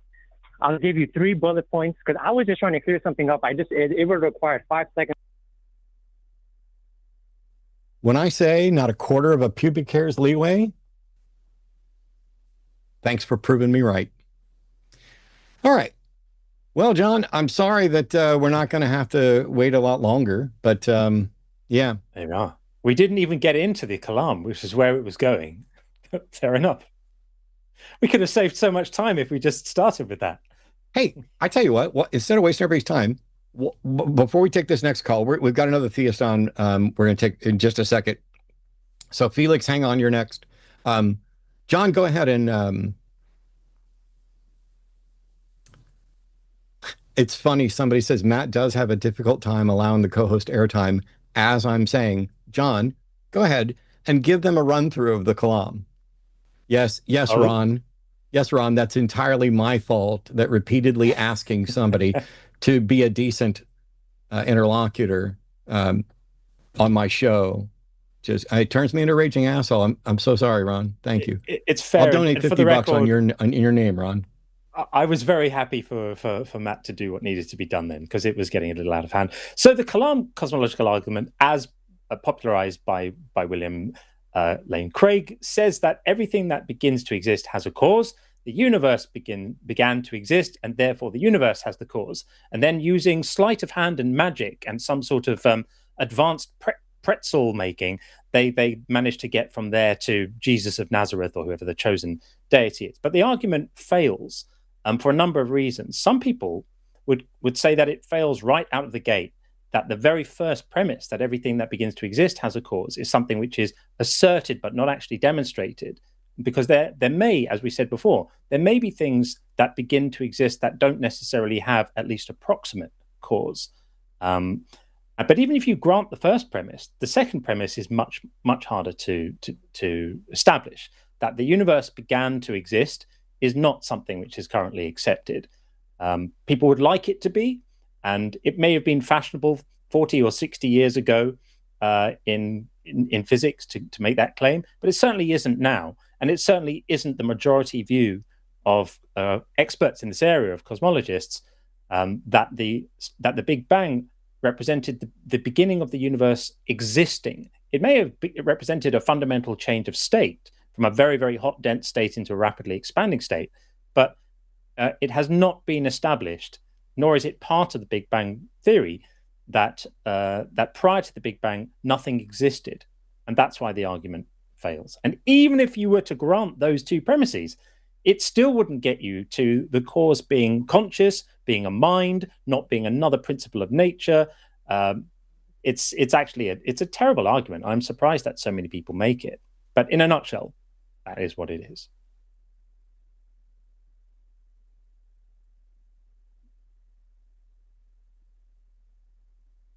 Sorry, I was trying to get this guy to tell me what charity he'd like me to donate to, since I'm clearly the problem here. And then somebody else asked a question about, do I sound different because my S is, yes, I don't have my upper teeth in today. Good catch. Somebody knocked all my teeth out. Granted, it was a dentist and it wasn't somebody just because I'm an asshole. But I mean, either could have happened. All right, here we go. Felix is calling from Puerto Rico, and it just says, prove God's existence. The evidence is the argument. And I would say I definitely want evidence with an argument, but I wouldn't say the evidence is the argument. So hey, Felix, what's going on? And how on earth are you calling to prove God's existence, or are you just want to talk about it? How are you, Matt and John? How are you? I'm doing great.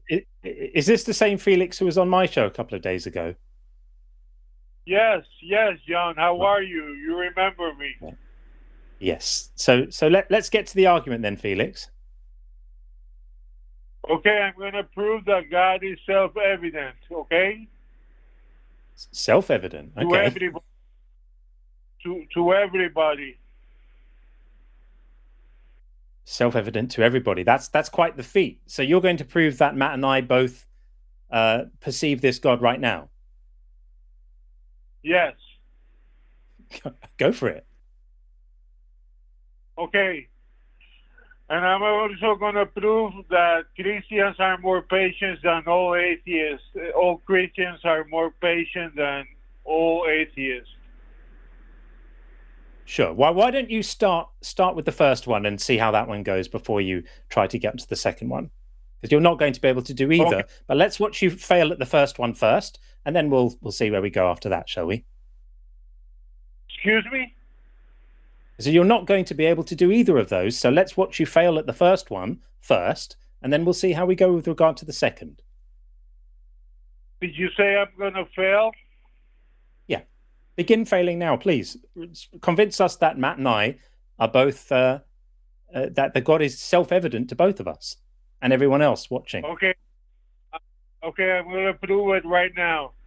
God is self-evident because the universe is contingent, and because the universe is contingent, God follows as the creator. That is self-evident. Right. So that argument fails in two ways. First of all, you can't establish that the universe is contingent. Secondly, even if you could, that wouldn't make God self-evident to us. It might just mean that you find that particular line of argument convincing. But I can tell you for sure that Matt and I both don't.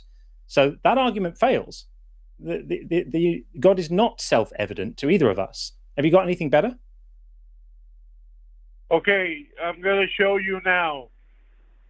Is something self-evident needs explanation or not?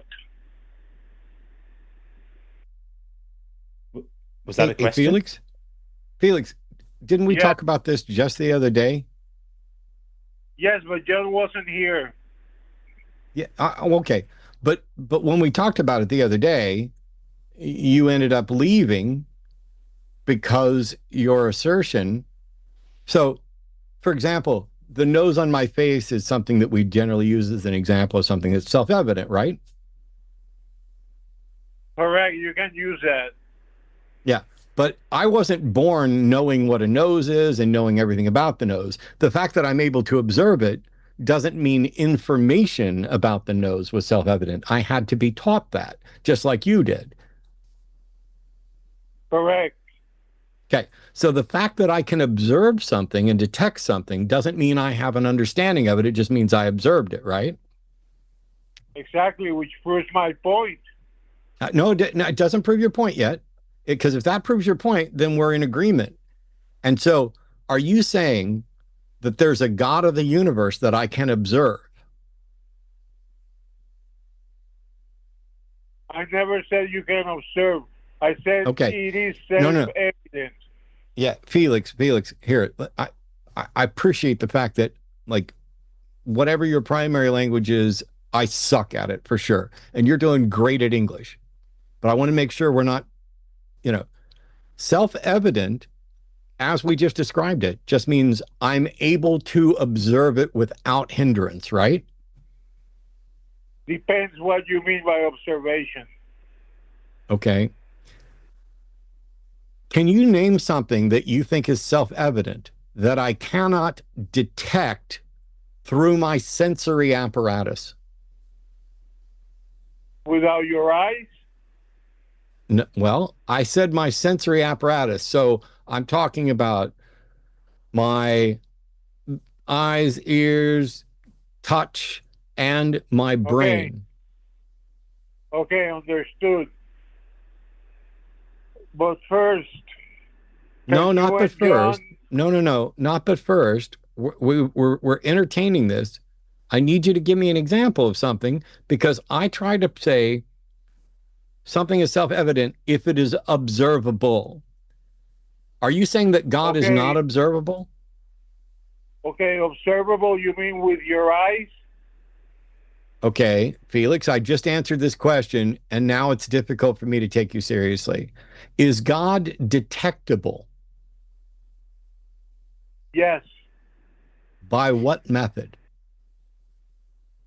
By the self-evident method that each one will use to detect it as each one encounters God. Oh dear. Felix, it almost sounds like you're saying that you're so delighted with the quality of your own argument that everybody else must find it as convincing as you do, and that's the grounds by which you label it self-evident. It's quite amusing if that's the case. Am I right about that? I'm sorry, I didn't understand what you just said. So it sounds like you think that your contingency argument is so convincing to you that it would be equally convincing to everyone else, and that's the reason why you're saying it's self-evident. Is that am I right about that? Sure, it has to be like that logically first. So what's funny about that is that if that's how arguing works, then I can say God's non-existence is so completely obvious to me that it should be self-evident to you. Does that argument work as well? Do we have the same rules both ways? I'm sorry, repeat that. Yeah, if I just said, like, it's so obvious to me that when you look at the universe, it's not designed and there isn't a God there. If I made that claim, not necessarily making it, but if I did, and I said it's so obvious to me that it must be self-evident to you also, would that be a valid argument? Would that be okay to make that argument? Would you find it convincing? No, because I see it self-evident that God exists. Okay, so it's one rule for you and then a different rule for everyone else. I'm glad we got that sorted out. Fair enough. Okay, so can you and Matt debate me in modern day debate one day? Can we set up that? I don't think No, that'll be necessary, I won't debate Felix. with that organization anymore. But you can book a debate with me. That's something that's certainly possible. I just don't think it would be a good idea, and I don't think you're actually willing to pay. Okay, I'm willing to pay anything. How much is it? It's $5,000 for an in-person debate plus expenses and travel. And if I win, do I have to pay? I don't do debates with the idea of winning. Oh, I don't even consider. How would you tell who won? Because you It will would be be- convinced that God is self-evident. right. It would be If you self-evident that you convince won. me, if you convince me that God exists, I will waive the $5,000 fee. Yes, it'll be worth That's a learning that bargain. God Okay. exists. That's a bargain, Felix. Okay, You want to so- get a checkbook out. However, Okay, would you agree that if you don't convince me, you owe me $25,000 for wasting my time? agree. Okay. When and where should we do this? Whenever you want. Okay. Great. Can we set up that? Yeah.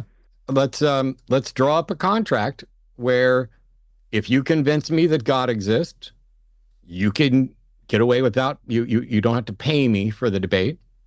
And if you don't convince me that God exists, you have to pay me $25,000 plus expenses. Okay. Okay, but I'm going to need first, the money. I I'm going to need the money put into a trust to make, Full. because just to make sure that you can pay. But we have one more thing that we have to do, Felix, and that is, how will you tell if you've convinced me? How can everybody tell if I'm actually convinced that a God exists? okay, that's what I was gonna say, but I couldn't say it. I'm gonna say it now. That was my point. Okay, I cannot convince you. I can only say true things that you might be convinced of or not convinced of, because you might want to believe them or not, even if Well, they I'm are sorry. true. I'm sorry, but if I'm not convinced, you owe me the money, right? No, I just told you. I'm sorry. I thought we agreed that if you convince me, you don't have to pay, and if you don't convince me, you would owe me $25,000. And I thought you said yes to that. And now you're saying all you can do is say true things, and I'm either going to be convinced or not, but you're not going to pay. Because I don't know if you're gonna accept the truth or not. I cannot know that. Okay. How about when you say you can only say true things, if you say anything in the entire debate that you cannot demonstrate as true, would you still have to pay me then? Sure, I can do that. Okay. Because Wild. there's things you've said here now that aren't true. Like Like what? I'm asking, so you say that God is self-evident. I'm not convinced that that's the case. And so we tried to define. I'm sorry, I'm explaining to the people. I know you know. I'm trying to explain to the people who don't know. We tried to define what sort of things would fit into the category of self-evident. And we didn't do a very good job, Felix. We couldn't come to agreement on what is or isn't self-evident. Like, for example, Sure we did. Of course we did. No, look, if I say we didn't come to an agreement, then we definitely didn't, because I'm disagreeing with you as I say it, right? But I can show you otherwise. You can show me that I agree? Yes. Ironically, Felix, I would have thought the failure to come to an agreement on this is in fact self-evident. Excuse me? John said the fact that we're not in agreement is self-evident. One of the few things in the Not in- conversation so far that is. But not in agreement with what specifically?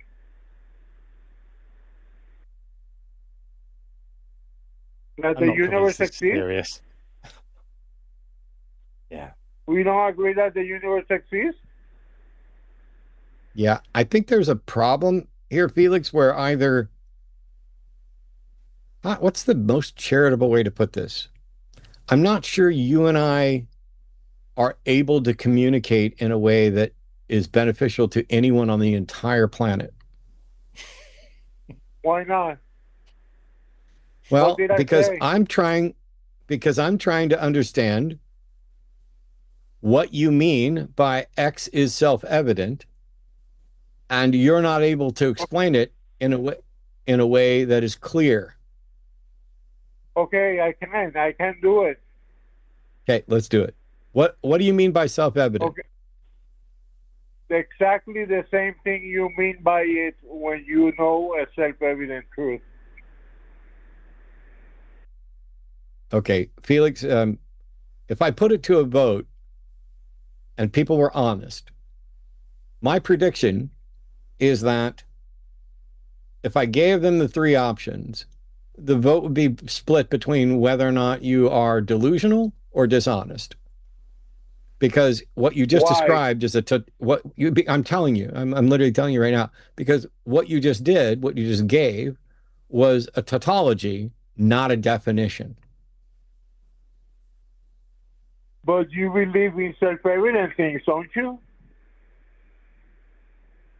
Well, I'm not sure that I believe in self-evident things because you haven't described what you mean by self-evident.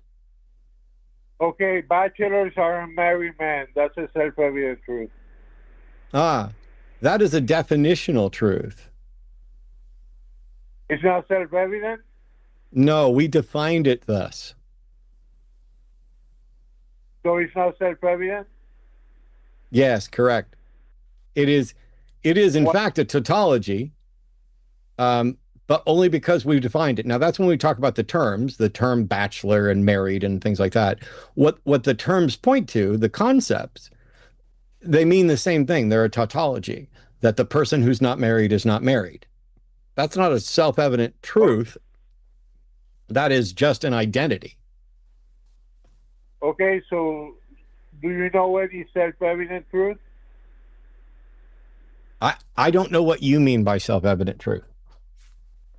No, I'm not asking what I mean. I'm asking if you know any self-evident truth by your standards. I don't know any self-evident truths according to what you mean by self-evident truths. What I meant by self-evident truth. But that is not what I'm asking.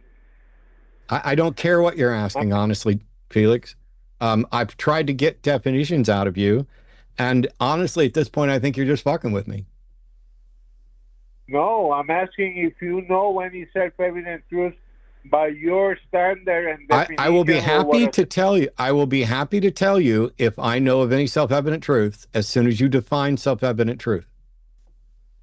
But that is not what I'm asking. But you're asking a question, and Matt's asking you to clarify what you mean so that we can all be on the same page, because it could be the case that what you identify as self-evident is not the same thing as what Matt identifies as self-evident or I identify as self-evident. Exactly. So for clarity, you should be able to explain it without just repeating that it's self-evident, because that is tautological. It's not actually an explanation. So what does it mean to you? What does it mean to you for something to be self-evident? Exactly, John, and that's what I'm trying to do with Matt. Answer the question then. Do you then. know what's... Huh? answer the question I asked you. Okay, do you know any self-evident truth? That's not an I don't answer. know. That's another question. What does it mean to you for something to be self-evident? Okay, I'm not to convinced me, you really know. to me, God is self-evident. That's just an example Because of it's something that you obvious. think. Felix, you're swimming in the water's too deep that you're swimming in at the moment. You're not ready for this. This is very straightforward. You should be able to say something like, a belief is self-evident if the person contemplating it sees that it's undeniably true and can verify it in some way. For example, that would be a kind of answer you might give. Exactly. Exactly, and that's my answer. That God is obvious, undeniable. Right. So a follow-up question for you, Felix. A follow-up question for you might be: who is the person who judges whether a belief is self-evident? Is it the person experiencing the belief, or the person telling them about the claim? Both, because truth Both is independent of persons. Right. So well, that's the first thing you've said clearly that I agree with. That is true. Yeah. Yeah. Albeit misplaced here. So if you tell me that something is self-evident to me, but actually it isn't self-evident to me, which one of us is right? If you say it's not self-evident to you and I find it self-evident, you kind of missed the bus there. Let's try that again. If you tell me that something is self-evident to me, because let's not forget, this is how you started off. Your first claim when you came in was that you were going to show that God is self-evident to everyone, including Matt and including me. So if you tell me that something is self-evident to me and I look at that thing and I don't think it's self-evident, who's right? Okay, I am right, you are wrong, and you are right under your standard. Right. So is the claim belief X is self-evident to John a correct belief? Is it a correct claim? Is it a true claim if John is not remotely convinced of the claim? Okay, what is the question? So if you say a God is self-evident to me, to John, right? I'm going to use my own name here. So you make the claim. Felix says a God is self-evident to John, and John says, I don't think this is self-evident. Who is correct? Okay, I am the correct one because I have the truth that is self-evident. But you are wrong. So there you go. The blind spot, Felix, is this is why you're not prepared for this conversation, is that you cannot disambiguate. You can't tell the difference between your opinion about your correctness about the thing you believe in and the correctness of your opinion about what someone else believes in. This is basic. We refer to this as theory of mind. It's something that children start to get a grasp of normally around age 5. But that's something in the wiring there seems to not be connecting with you, because you seem to be conflating and confusing your opinions about God with other people's opinions about God. And that's why this argument fails. Obvious. Yeah. Of course it's obvious. It's obvious so that didn't to go, me. That's how I know. Of course. So that one didn't go great, did it? And you cannot say it's wrong unless you prove it otherwise with evidence that I'm wrong. Yeah. But here's the amazing thing, Felix, as my friend Sean is fond of saying, we have this amazing ability to read our own minds. Matt can do it. He's a magician. I can do it even though I'm not a magician. I'm able to discern at any given moment what my actual thoughts are. And the funny thing is that I'm going to do that more successfully than you are. So when you say that something is self-evident to me, and I self-examine and I go, this is not self-evident to me, that means your claim was wrong. And that's why this argument is dead on arrival. Shall we move on now? No, that only explains that you didn't understand the concepts that make it self-evident. You're right, Felix. We don't understand. And we're going to go ahead and say goodbye now because we don't understand. And you win. You completely win. There you go. No, yeah, you won. A winner is you for great justice. Felix set us up the bomb. All right. There you go. We have a couple other theist callers, and I'm going to bet. Wow. I was about to bet that they're both going to be clearer than Felix, but honestly, my confidence is a little shaky. So let's see. Omen is a theist, pronouns are he, him, calling from Switzerland, who believes the resurrection of Christ was a fact beyond a reasonable doubt. Therefore, his claims are most likely true. I'd like to try an experiment, Omen, if I can. How are you? I'm good, Matt. And John, thanks very much for taking my call. Please do. Yep. Before you get started, I'm gonna short circuit before you get started. What the call screener wrote here is that you believe the resurrection of Christ was a fact beyond a reasonable doubt. Therefore, his claims are most likely true. Is that an accurate representation of your argument? So, if I may, if you'll indulge me a little bit, I fibbed ever so slightly in my. Yep. Okay. Hello? Sorry, I couldn't hear you there. Okay. The call screener has written down that you believe the resurrection of Christ was a fact beyond a reasonable doubt.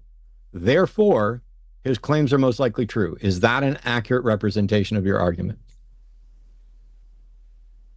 Yes. It's okay. Can That is I give absolutely. You a little explanation? Hang on. I said I wanted to short circuit this because I want to give John all the time. That is absolutely a fallacious argument, even if in fact it was a fact that Christ was resurrected. That would tell you nothing at all about whether or not his other claims are true. But I also reject the notion that it's a fact that it was resurrected. But I'm going to let you and John go at it because I'm going to reset. That is the problem with your argument, is that even if we were to grant that Christ was resurrected, and we are nowhere near granting that, because the claims of there being sufficient evidence to believe this preposterous story are ludicrous. But even if we were to grant it, how would you establish that just because a person resurrected, that everything they said was true? I agree with you. Would you mind just indulging a little bit of context as to why I wrote and why I called in? But it would be great if you could answer the question, because this is at the heart of your argument. You're suggesting that a person resurrecting would mean that they could never be mistaken about anything they said or tell a lie or anything like that. If a person's able to come back from the dead, they're probably able to lie or say untrue things as well. There's no straight line from one to the other. Sure. I think that the line between the two would be fuzzy. I think that if such a supernatural event were to have occurred, if a person claiming to be the Son of God was crucified and came back from the dead, clearly was crucified, was killed, there's no two ways about it. If we take that as hypothetically true, if he came back from the dead, the chances of him being that are raised. Why? No? If somebody came back from the dead, there's never been a case of that ever being proved, and ever being observed, ever being. There are many accounts of resurrections in the history. I mean, we can be skeptical about all of them, because actually we know that people, once they legitimately are dead, don't come back. But even if it did happen, why would it justify the claim that he's a god? Maybe something freaky happened and he came back from the dead, and it's the only time it's ever happened. And, we can inductively say that under most circumstances, people don't come back from the dead. But on that one occasion, someone did. That wouldn't justify believing that he's a god. No, not directly. I think that if something so incredibly supernatural could be proved beyond any reasonable doubt, in fact, even more than a court might argue, and it was so obvious that this actually did happen, and the person who did come back from the dead was claiming to be the Son of God, etc., having all this well of wisdom within them, and knowing the mind of God, in fact, is the manifestation of God, that it would be more likely that is in fact true, because they've demonstrated it by this incredible supernatural feat. And you can't even demonstrate that it would be supernatural. If people come back from the dead, it would be a thing that happened in nature. and it would be part of nature. It would just be an extremely rare event, never seen before or since, and we would have to update our definition of nature to incorporate the idea that occasionally people come back from the dead before cameras were around, and occasionally it happens, but it wouldn't necessarily be supernatural. You can't get from someone came back from the dead to it was supernatural and he's a god. Can you? No, I mean, I can't. When I was asking for your indulgence a little bit on this, I'm very much an amateur, as I'm sure you can hear, an amateur lover of philosophy and trying to understand truth and what are the bigger questions in life. And this, I've been listening to arguments from the theist side, and this was an argument that was presented. I called in to say, the evidence for the resurrection is not in fact good, etc. And I just got tied up. And so I was hoping that I could understand a really strong, robust argument from your guys with your level of proficiency to say why you've now jumped ahead to say, okay, even if you grant the resurrection, it doesn't mean Son of God. Do you want us to show you why you shouldn't grant it? Is that what you're asking for? No, what I'm asking for, could you explain to me the solid argument for why the resurrection, the evidence is not beyond a reasonable doubt? It's not. Yeah, that's what I just said. You want us to show you why it's unwarranted. It's unwarranted because there's absolutely no contemporary historical evidence outside of the Bible for any of these events. Do you think that in Matthew it says that the ground opened up and the dead wandered out of their graves and walked into town to say hello to everyone, but no historian thought to mention that, right? The ground opened up and zombies came out and walked into town to do a bit of shopping and socializing, and not a single person thought to write it down. There is literally zero contemporaneous extra-biblical evidence of these events anywhere to be found. And the reason why you can say this with confidence lies in the pathetic excuses given by apologists in the face of this, which is to bring up primarily Tacitus and Josephus, who were writing long after the events, and they weren't attesting to the facts themselves. They were just attesting to the presence of believers, and that's beyond contention. We're not arguing about that. So the main reason is that there's no evidence for this. It's a fantastical story, a story which is so wild that it would require a great deal of evidence to warrant belief in it, and the level of evidence is low. I'm wondering. Yeah, so I just released a video yesterday, and trust me, despite what people think, I'm not here to pat myself on the back or think that I'm the most awesome ever. That's why I have co-hosts in regularly who do this better than I do, including John. But I posted a video. It's not available publicly yet, so I don't want to go through it in detail, but it's about how Christianity is a con job. But when you say the fact of the resurrection is beyond a reasonable doubt, what's the strongest piece of evidence that goes towards eliminating your doubts that Jesus was in fact killed and resurrected? What's the strongest piece of evidence?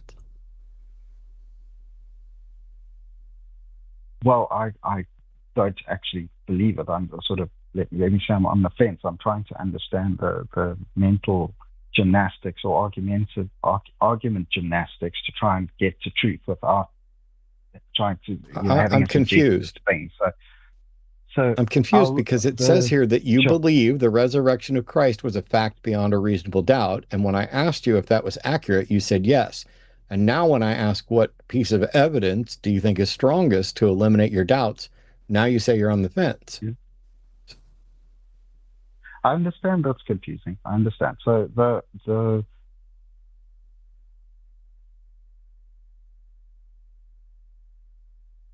So do you believe Jesus was resurrected? No, probably not. No. Do you Kind of believe in a sounds that way God? to me. Sorry, you're cutting in and out. It's very hard. I'm not sure why. Do you believe in a God?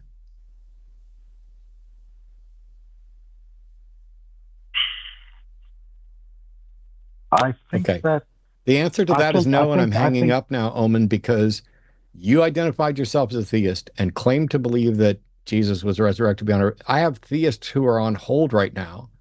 Yeah. We have a rule here that we put theists first so that people can call in and defend what they believe. What we don't put first is people who want to pretend to be a theist for a moment, so they can have a discussion about something they don't believe. So I'm gonna let you go, Omen. Call back, another time if you've got a topic, but we need to get to the people who are actually are theists. I had the video.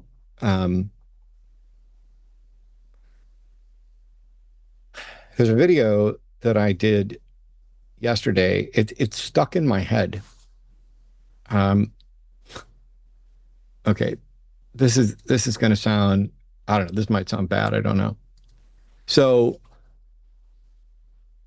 I do 4 videos a month for my Atheist Debates Patreon project. You can go to my personal YouTube channel there. You can watch the videos. They're available for free to everybody, but you can join my Patreon there and chip in a couple bucks and get advance. So if you want to see this video, you can go join my Patreon and you can get it early. There's what the first advertisement I've done for my Patreon like all year.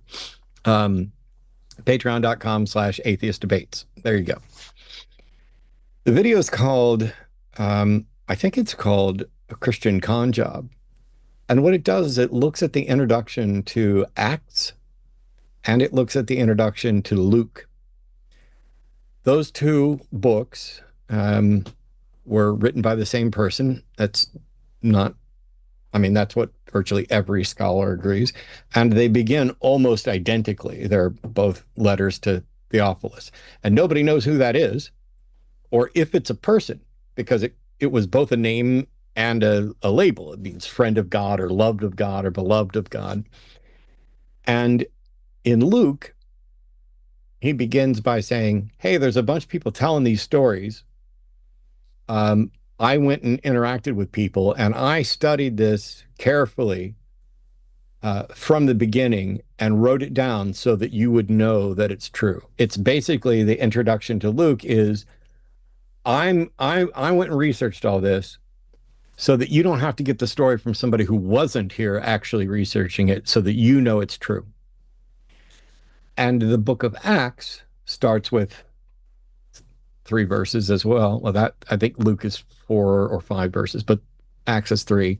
And it is, hey, Theophilus, I wrote you before about all this stuff that happened with us. Now I'm going to write to you about what happened after the ascension and what the apostles actually did. And this was after Jesus came. This is in the first couple. I should just pull it up here. I'll read Acts 1. Dun, dun, dun. Dear Theophilus, the first book I wrote was about everything Jesus did and taught from the beginning until the day he was carried up into heaven. Before he went, he talked to the apostles he had chosen. With the help of the Holy Spirit, he told them what they should do. This was after his death, but he showed them that he was alive, proving it to them in many ways. The apostles saw Jesus many times during the 40 days after he was raised from the death. He spoke to them about God's kingdom. I'm going to go ahead and spoil my video, but I highly recommend anybody that wants to can join the Patreon. Anybody that wants to can wait. It'll be out at the end of next month, just before I head to NanoCon. This is stereotypical con job. It's telling a story that Jesus, after he was raised from the dead, spent 40 days demonstrating to the apostles that he was alive. Originally, I started this as a joke of, why would it take you 40 days to prove you're alive? All you got to do is walk in and it's self-evident that you're alive. And that was kind of the joke. And then I realized what was actually going on here. They're telling you Jesus proved it to them so that you'll believe it. So here's the thing. The all-knowing, all-powerful God of the universe constructed this scenario. And after he raised himself from the dead, came and provided 40 days of confirmation to the people who knew him best that he was in fact the same person that had died, and that he had actually been dead, and that he was actually resurrected. And all of that proof and evidence has vanished. Instead of providing any of that proof of evidence, instead of providing descriptions of those things, instead of providing the actual data, instead of doing it again, instead of showing up today, instead of walking in here right now and doing it for every one of us, instead, it's a sentence. Jesus spent 40 days with them, proving that he was alive.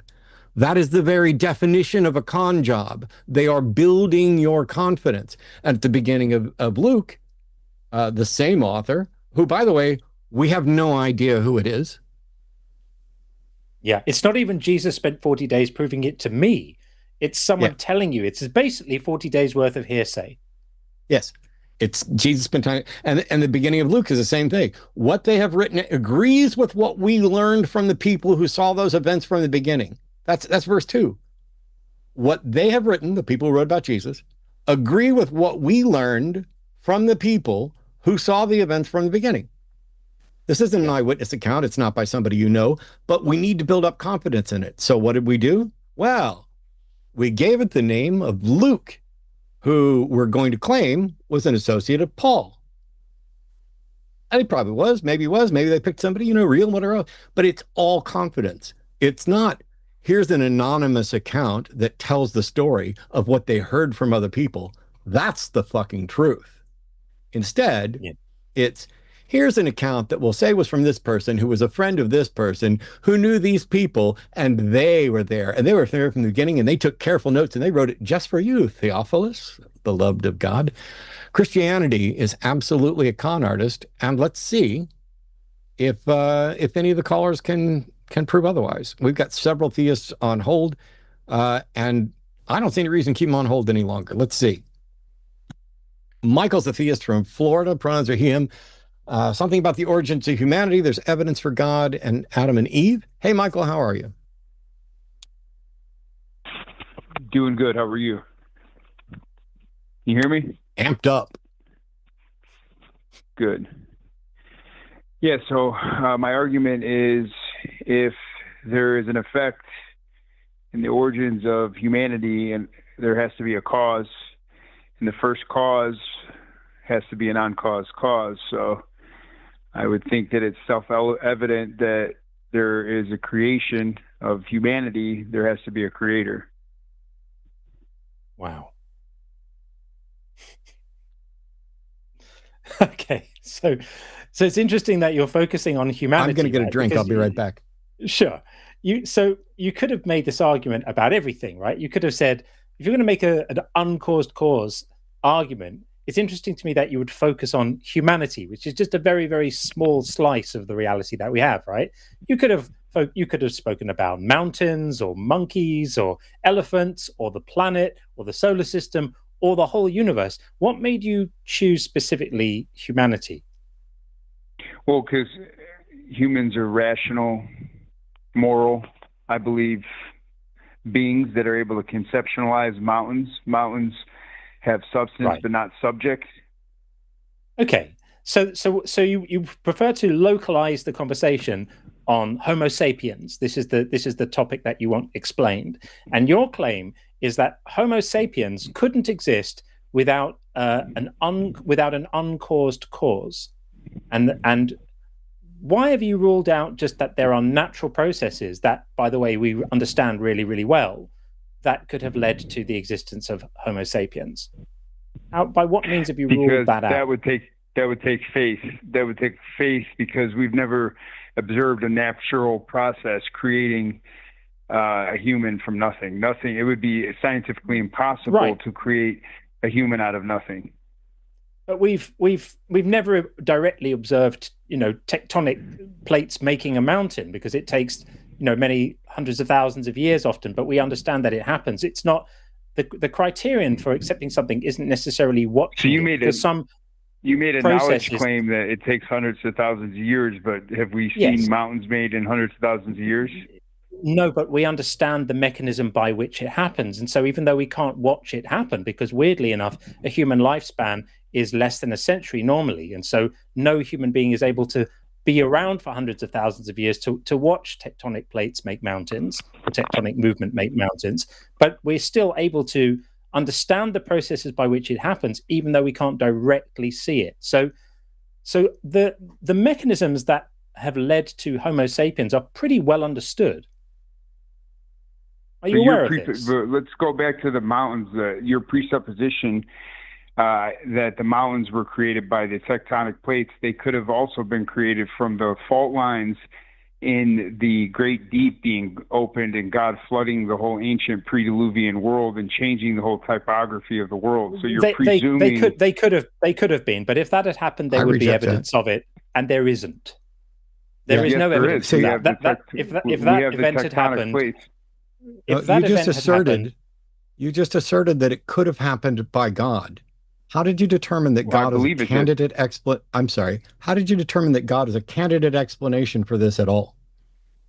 Well, we have evidence of the flood all around the world. We have fossils. No. We have trees that are buried under settlement. It changed Michael. The whole ancient world.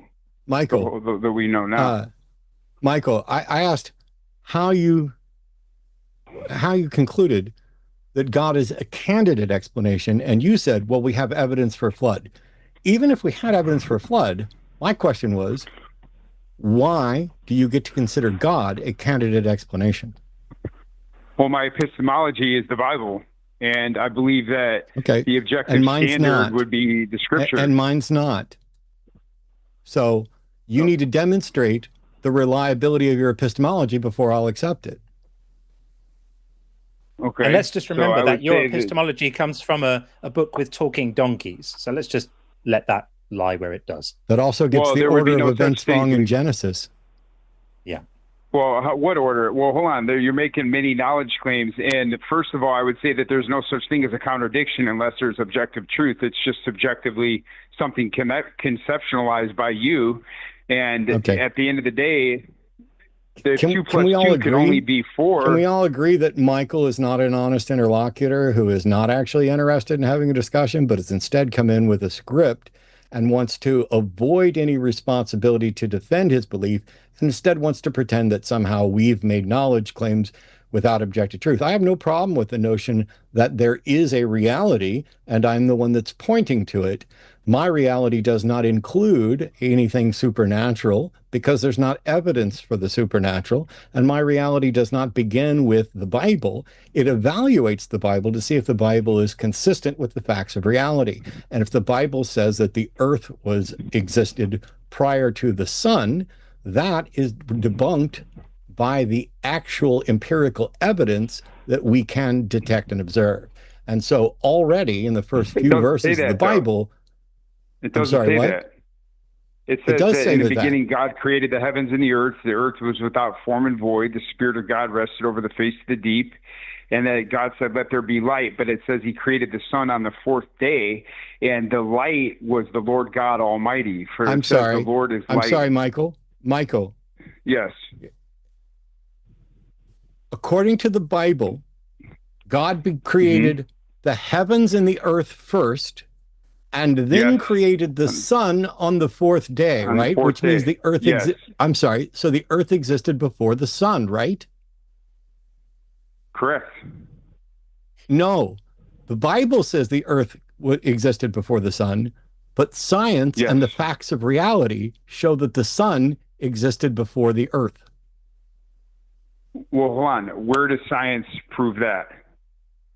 Oh, I'm sorry. You should probably go take a science course, because the dating the dating methods that show that the Earth is about 4.5 billion years old, whereas the universe is 13.5 billion years old, and the sun is older. I'm sorry. I don't know why you're interrupting me.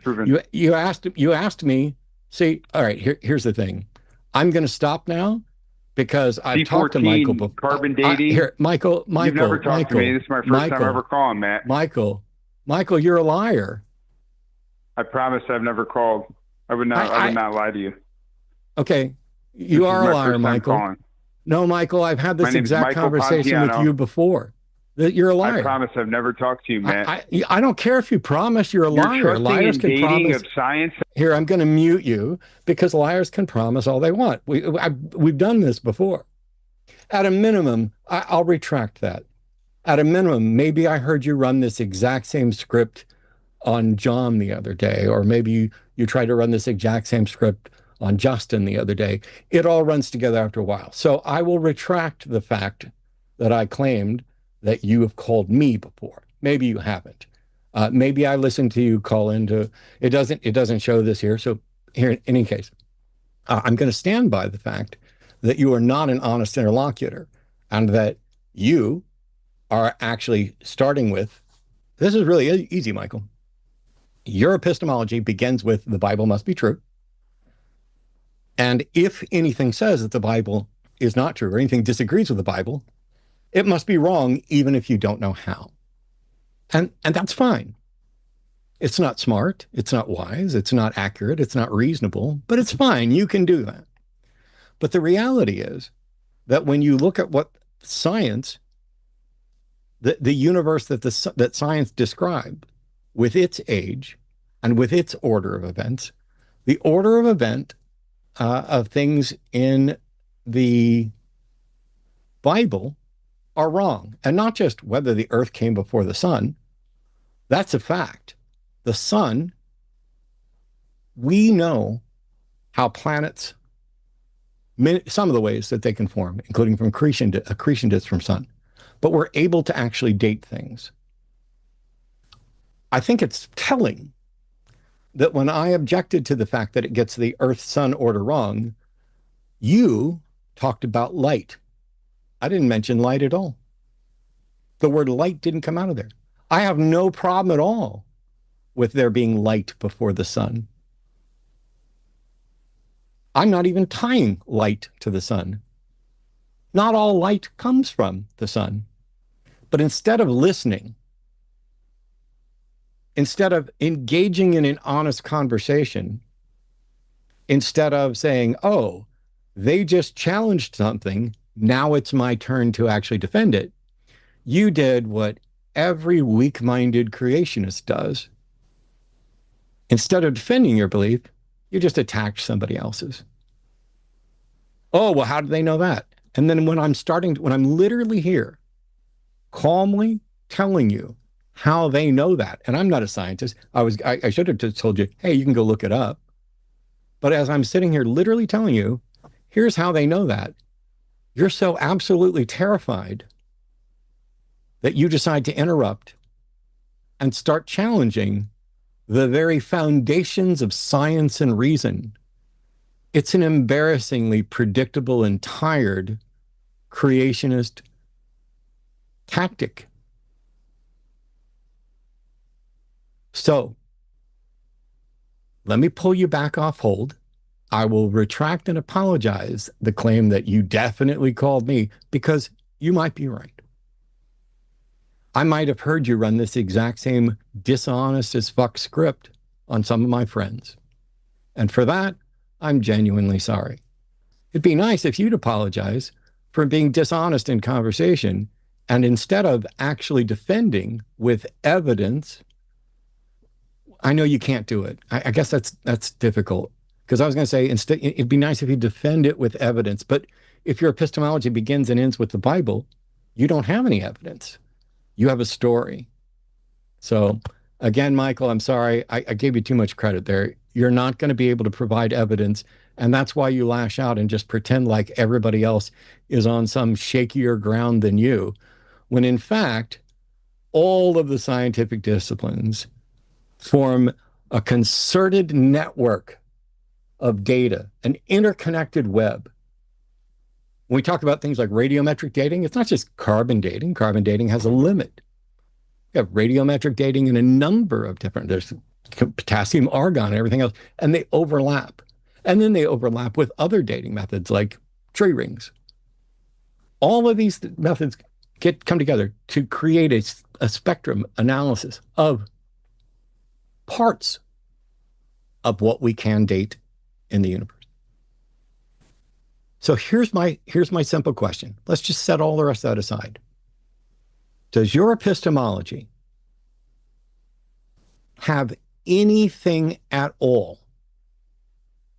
that is measurable and consistent and independently verifiable and subject to peer review as radiometric dating?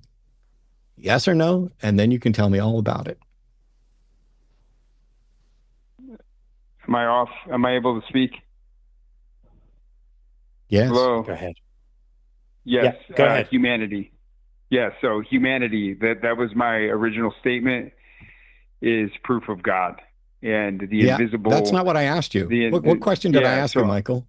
Michael, what question did I ask you? Yeah, I would tell you humanity. Michael, what question did I ask you? You never gave me a chance to even defend my original Michael, what statement. question did I ask you? You guys talked about mountains. Michael, what question did I ask you? Michael, what question did I ask measurable? You asked me a bunch of questions in multiple questions. Okay, I'm going to mute you again. We're going to do this really easily. Does your epistemology have a mechanism that is consistently reliable and subject to peer review and measurable in the way that radiometric dating is for dating things? Go ahead. No. No, Okay. I don't even know what that means. I know you don't know what that means, and thank you. Yeah. John? Shows. Yeah. Yeah.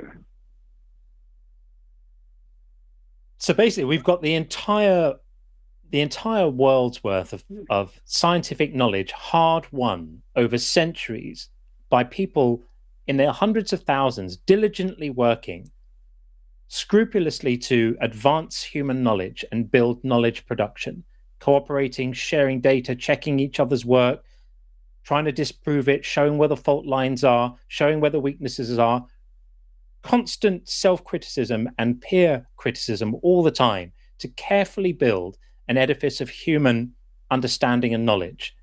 And you just ignore all of it in favor of a storybook. That's absolutely asinine. My question for you is that how could humanity exist if we are obviously designed? Okay, if you study human, we're not obviously designed. We are not obviously designed. How did the RNA and DNA come into place at the same time? The principles by which humanity exists can be found in children's science textbooks, Michael. But he's never read children's science textbooks, or he'd know about radiometric dating. You would say the human body is not designed? Have you seen the marvel of the human body? I mean, it's made, the eyeball in itself is an engineering marvel. Yeah. So, Michael, you think an eyeball can be evolved? That is insanity. If I told you my car, it would just showed out of nowhere, you would think I was crazy. I'm thinking Poe's law. I'm thinking Poe's law right now. I don't believe that Michael's for real. Mean, that is insane. And I'll tell you, Michael, listen to me. I'm a builder. Michael, listen to me. I build buildings. Michael, will you listen to me? The builder that built the building did not get built? Michael, insane. Will you listen to me? I tell you what, I'm going to force you to listen to me because that's the mood I'm in. So sit down, be quiet. We recognize design not by its complexity or how marvelous we think it is or how clueless we are about how it came about. That's ignorance. You don't begin with ignorance and just say, "Ooh, it must be designed." We recognize design by the hallmarks of design and by contrasting it with that which occurs naturally. Not the complexity, it's actually simplicity and efficiency that are the hallmarks. Well, efficiency is also a hallmark of how nature does things because nature's lazy. You know, water seeks its own level. Ooh, a flat earther's going to call me. The reason that self-replicating molecules get used over and over and over again is because nothing's happening other than change, and the changes that are able to persist in the environment do so. And they, if they're heritable, get passed on. I breed animals. I breed them for specific morphs and variety. I work with 22 species of snakes. I can tell you all about, not all about, but take this colloquially, just kind of off the cuff. I could give you hours and hours of lectures about the genetics of snakes and reptiles just broadly, and how parthenogenesis occurs frequently. I have snakes in my collection that are the result of parthenogenesis. That's reproduction without sex in a species that normally reproduces by sex. When I want to make snake babies, I put a mommy snake baby and a daddy snake baby together, and then they have, snakes have a hemipenis, so they have this split penis, and back there at the cloaca, where everything comes out, including that, they have some spurs, which are the remnants of legs from their ancient ancestors, and they can still move them a little bit. Now, it seems to me that, is it more likely that there's a god that cursed them to walk on their belly, or that somebody saw a snake skeleton and said, why do they have those little useless legs? Hey, let's make a story about it. I know which one I think is more likely, but let me get back to my science. We understand a little bit about genetics, heritable and non-heritable traits, or traits that we can't identify as heritable. There's dominant, incomplete dominant, there's recessive traits, and there's polygenic traits. The eye has demonstrably evolved many different times in many different ways. The eye of mollusks are different from our eye, whether or not there's a concentric set of muscles that you can contract like this, or whether there's one that is more like a fist thing. And the only thing you need for an eye are some cells that are sensitive to light. And if they're just flat and sensitive to light, that doesn't tell you what direction the light's coming. But as soon as they cave in a little bit and you get a little cup, now all of a sudden you can tell where more light's hitting and more light's not. And if you continue cupping like that, yes, we have a really good understanding of how eyes have evolved and the various different types. Does that mean we know everything about it? No. But there's no justification for thinking that there's anything beyond nature. It was nice of you to acknowledge that your epistemology doesn't have anything that's measurable or testable in order to date things.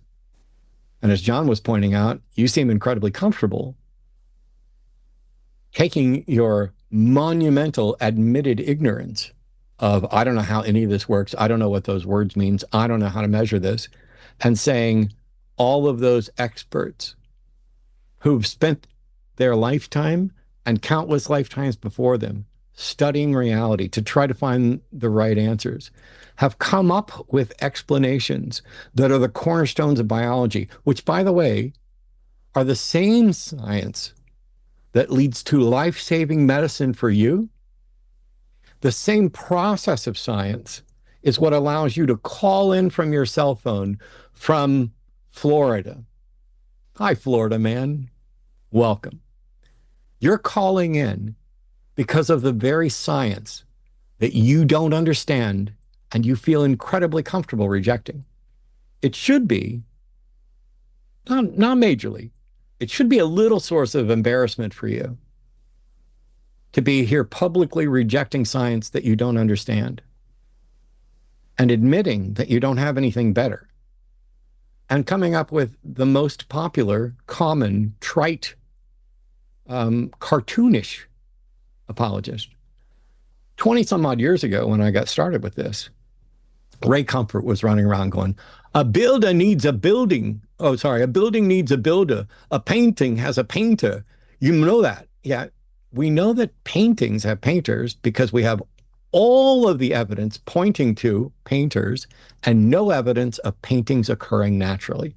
We know that buildings have builders, and let's be honest, architects in addition to builders, because all of the evidence supports that. You can directly observe it, and no evidence supports buildings popping up in nature. But you know what does pop up in nature? Living things, natural things.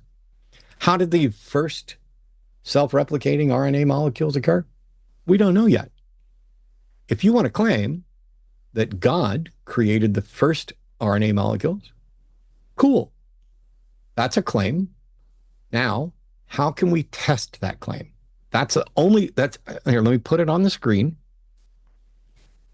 Just make sure here. How can we test your claim that God created life? And I'm going to put this up there, and you need to be sure you're aware that it is not a satisfactory answer to object to a non-answer somewhere else. At no point in the history of the universe has any actual answer been demonstrated by just saying, you can't prove me wrong. Well, you don't have a better answer. That's not how reason works. That's not how evidence works. That's not how any of this works. So here's the question. How can we test your claim that God created life?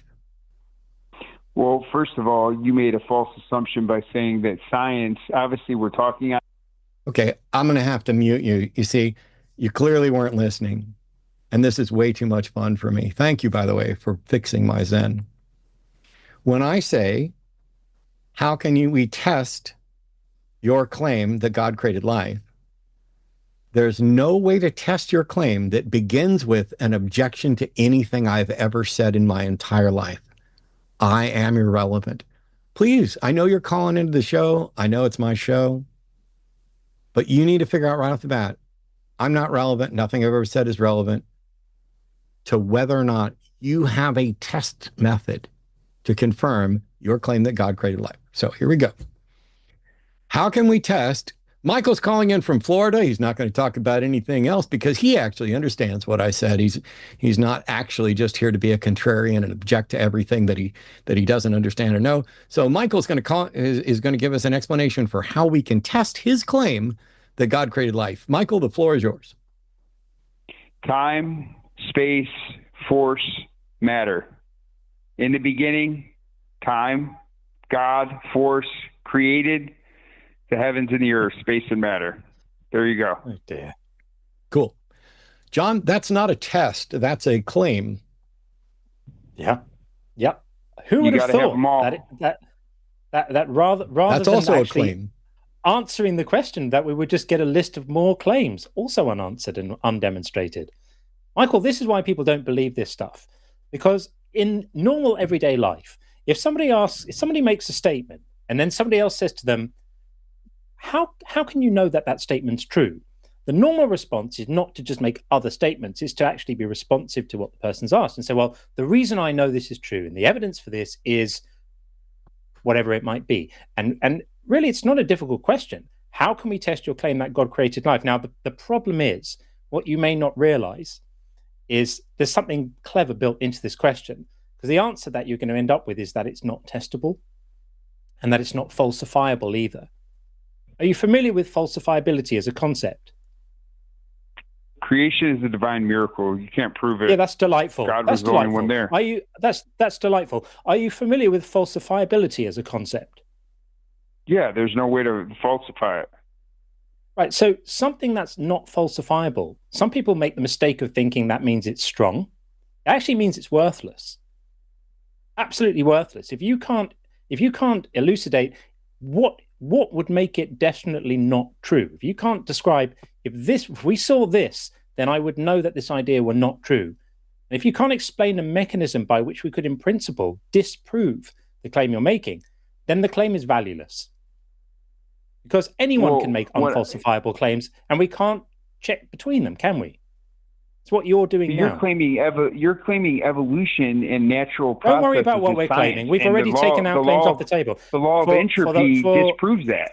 Yeah, for the sake of the argument, we've already taken our claims. We're devolving. We're breaking down. We're getting worse. We're dying. That's charming.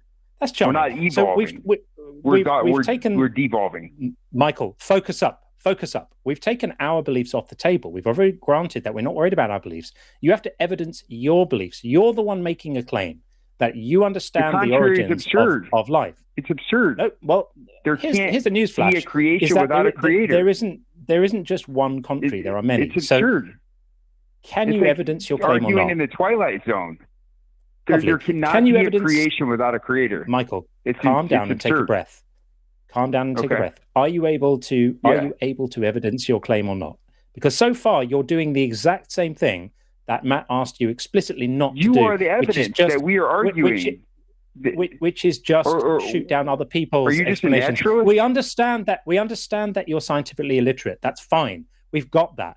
Don't worry about what anyone else believes. Give us the evidence for your belief. I didn't claim to be a scientist. I just claim to be a man with a Bible that believes that Jesus Christ is the Savior of the world, and that you're going to meet him one day, and there'll be no arguing on that day. That's lovely, but you won't be able to provide evidence for that claim either. So coming back to the first claim that you've been unable to substantiate, are you giving up on that one now? Well, like the argument would be absurd. There can't be origins of humanity apart from a creator. It's impossible. Actually, the argument would be absurd is the first true thing you've said since you started the call. Okay. What would that be, John? Yeah.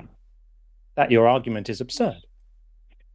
So how could you even know you're talking to me if you're just a natural process? There's no even reason to come and to rationalize if there's no such thing as truth. Oh dear.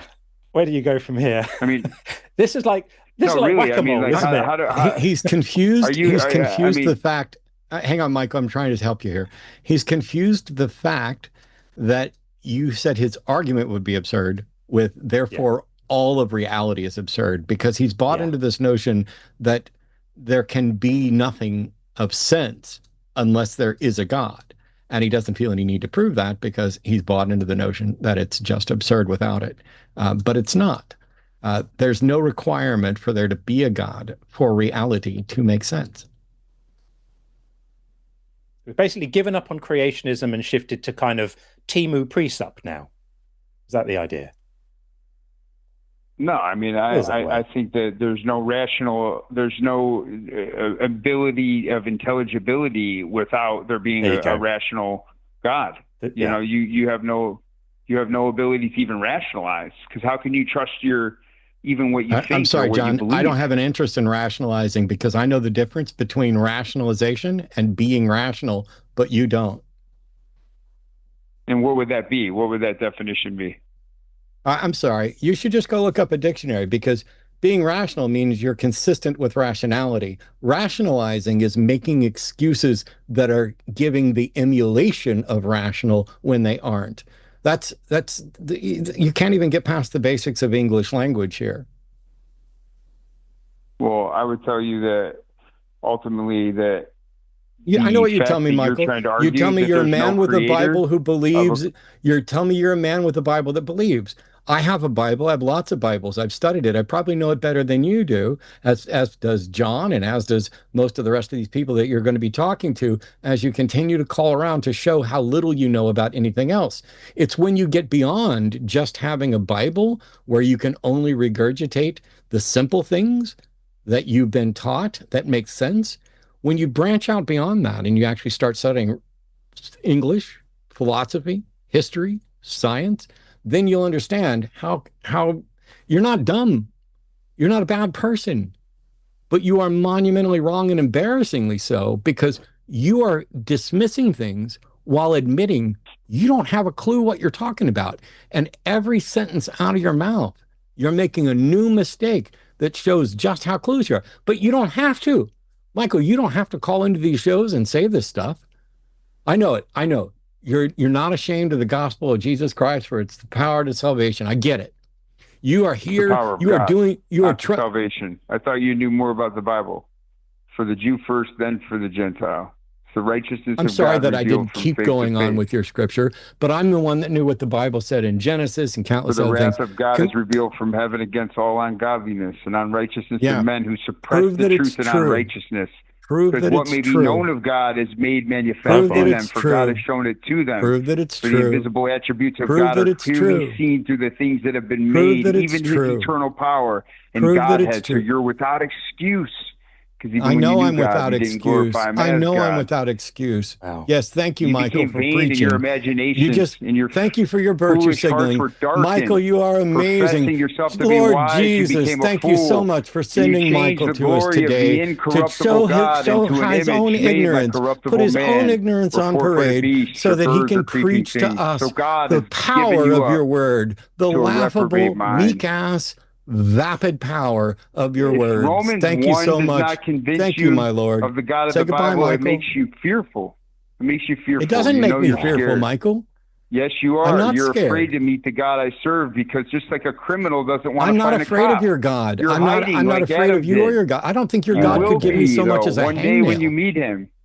It's Yes. a fearful thing to fall into Come the on, hands of come the on living with the God. threats, Michael. He's a These consuming dad's bigger threats than fire. are your wonderful. I care that you would come to your You're senses calling me before it's too afraid, late.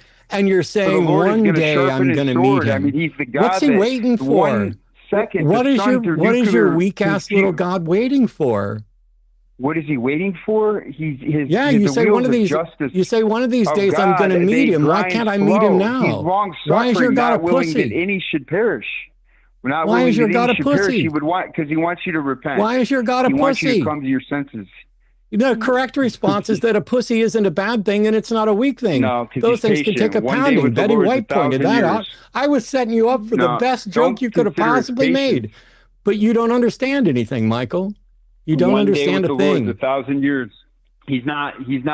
A day as the is with scriptures the say, Lord is like 1,000 years. A day talking to and you is like 1,000 years is 1,000 as years. one day. Do you know what breaks Yes. my He's heart? not slack I'm concerning aware. his promises. Some man count Michael, slackness, but he's Michael, long suffering, not It's willing that any hilarious should how you're perish, accusing me of being but afraid while all you should come crash to out in the most repentance. But the epic day of the fashion. Lord will come as a Oh thief gosh, in the Michael, night, and Michael, the pause. heavens It's like will you're Take a pass breath. away with a great creating a noise. magic spell. Well, I'm just telling you Deep the breath. truth. God's No, going you're to not burn telling the me the elements with truth. fervent You're heat. just regurgitating your fan fiction. I believe it with all my heart. I believe it with all my heart. I don't doubt that. And I don't doubt that and you somebody say you know has more about the poisoned Bible your than me, and you mind. misquote Somebody the has Bible. crippled No, your brain and your heart, I didn't grow up and in a you religious believe it with family. all your God heart. came I into know my that you life. believe it. God came into my life 7 years ago and saved my God soul. didn't come into And I your have life. God hasn't done he a did. thing. Prove Yes, it. he has. Jesus Christ Prove God has. came into your life. The risen Christ. Well, Prove I'll God tell came you into your life. with a matter of fact, Prove subjectively, God I came can into your explain life. to you my testimony. Yeah, that I don't my need your whole testimony. I need your proof, and you don't know what proof is, and you make no attempts. The proof Keep is crashing that out, I'm no Michael. longer a slave to sin. My proof is that You I'm are no a longer slave to sin. You are a slave to No, sin. I'm You're a not. slave to lying. No, I'm not. You're a slave to You're a slave to you dishonest false accuse argument. like your You're a father, slave the to devil. You're of your father, misrepresentation. the devil, You and are a you're going to do the slave. works You of are your a father. slave to the And prison you've that been you've blinded created by your in order to sin, present and yourself you've been from dealing with blinded by your reality. sin, and you've been blinded by your father. And Sin who is the isn't a God of real this thing. I'm world? not blinded by a sin. Yes, I it know is. exactly what I do that you Yes, think it is is. sinful. What I don't know is what I do that, or care I what don't I know do that nothing God about thinks you. is sinful. I don't know nothing Sorry, about what? you. I'm just saying that you're lying and making I didn't. slander against me. No. I And didn't that's the say you knew devil. anything about me. Although you're the one that Yeah. just said that I'm here as a slave to my sin. I don't I said accept the I'm no concept longer a slave to my sin. But you said I'm no I was, longer a right? slave. That I was a slave to sin. Did you and say the that Son I of was a God slave set to me my free. sin? Did you say that I was a slave to my you sin? said prove to me. No, you said prove to me that God has come into your life, and I said I'm no longer a slave to my sin. Jesus Christ has set me free. That's proof. Yeah. If you want to is this what talk freedom, to the people freedom in my looks life, like? Michael, it's so sad to hear someone 38 years old who's spent so much time memorizing this gibberish mumbo jumbo from this silly book and is so scientifically illiterate. It's tragic to hear it. We wonder sometimes you can't observe science apart from God. Science is in observing laws, and God is the lawgiver. So this is idiocracy God playing is the out judge before our and the very king. eyes. It's tragic to see it. So really tragic. So it's easy for you to attack on a book that you don't understand. You guys don't. You misquote. Oh no, I understand the book. So what is the doctrine of the Trinity then? Give me an example. The Trinity is a nonsensical. The Trinity is a nonsensical doctrine. Oh, dear. Okay, what is the doctrine? That the Father, Son, and Holy Ghost are all three in one and separate and unique. It is a logical contradiction, which demonstrates that God does not exist, because contradictions can't exist. If you were to study the nature of the majestic God, would you suppose that he would be something different than anything in creation, and that would not be able to be conceptualized by the finite brain? We could start by being coherent. We could start by being not contradictory. Yeah. Well, your definition of coherent and not definition or not contradictory would be something based not in Holy Scripture. So you become the standard, and you I don't set know. yourself up How as do you God. identify what's Holy Scripture and what's not? Well, I would tell you that it's self-authenticating. The Bible is. Oh, is it self-evident? Because maybe Michael could tell us what self-evident means. Yeah. No, it's self-authenticating. Yeah. Well, I'll give you one word: the nation of Israel, Hitler. That's not one word. The Jews, though. That's not one word. Well, it's not one word. Well, I'd say the Jews are Jews. That's not one. That's still two words. One Jews. Biblical prophecy that God promised that though there be 1,000 Hitlers, that God would prove that he when did is God the God mention Hitler, Michael? Of the Bible. When did God mention Hitler? Well, Hitler tried. Well, when did God mention Hitler? God promised. When did God mention Hitler? Isaiah. When did God mention Hitler? When did God mention Hitler? When? No, I'm not holding on. When did God mention Hitler, Michael? You're a liar. You're a liar. No God has ever mentioned anything, let alone a Hitler. There's been men like Hitler. No, you said when God mentioned Hitler, and I'm asking you, you're a liar. I'm sorry, Michael, but I don't do well with liars. And now you're just lying and saying that God mentioned Hitler when we have. No, here, I'm going to mute you. I think you need to go see some professional help. You're now flailing about how God mentioned Hitler. First of all, you believe the Bible. You're not going to get to speak again. You might as well hang up. But if you want to stay on so that you can hear it more clearly, I understand. You believe in the God of the Bible, but the God of the Bible doesn't mention Hitler ever. So when you say that, you're a liar. That's part of your crash out. All of this is your defense. And all of it's unnecessary. Because all John and I did was ask you to defend stuff. And you did great early on when you acknowledged that you didn't have any way to demonstrate this. You didn't have evidence for it. I'm sorry. I'm sorry for what somebody did to you. I'm sorry for the failings of the education system. And I'm sorry for the indoctrination into religion. I'm sorry for whatever disconnect is happening between you and reality, so that you're talking about, what would you expect when you explore the one true, majestic, divine God? I don't think there is a majestic, divine God. There's no evidence for one. I don't even know what divine means. I know how it's used, but I don't see any reason to think there's anything that's actually divine. I mean, all we were doing was trying to tell you what science says and how your book contradicts it. And you did good in admitting that you don't know what you're talking about, but then you stepped it up. And you went to, essentially, I don't understand this. I don't know what these words mean. I don't know anything about the science, but I know it's wrong. That is the very definition of delusion. That is the very definition of irrational. And I know you don't believe me, Michael, but I know you're sitting there right now going, it's not irrational if you're in line with the mind of God. I know you're thinking that. You've said very similar to that before. I hope you get some help. Genuinely. It is heartbreaking. It is heartbreaking watching somebody so deep in delusion and denial that we cannot even talk about how to investigate reality. You're so divorced from reality, you have no ability to engage on any sort of sensible level. Here's what the question above my head right now: how can we test your claim that God created life? If you have an untestable claim, which you do, then the answer is we can't test it. And then the follow-up question would be, then why do you believe it? How can it possibly be rational? We're back to what we had in the previous call. How do you demonstrate that your position is reasonable? Every one of these calls, and I appreciate the fact that you're sincere. You're not a troll. And that's why it breaks my heart, and I hope you get some help. And for the person in chat who was like, oh, this needs to stop. I can't listen to this. I had to mute it. Can't listen to the preaching. I understand that preaching like that, and I'll get on to the other callers here in just a second. I have to do this. Recovering from Religion is an organization we work with and support. It is dear to my heart. And I know that I'm the weird one. I know that I walked down the aisle at the age of 5 and I was active in the church. I never had a bad moment in the church. Nobody ever turned on me. I never had to explain anything. None of it was, I just tried to prove it was true and couldn't.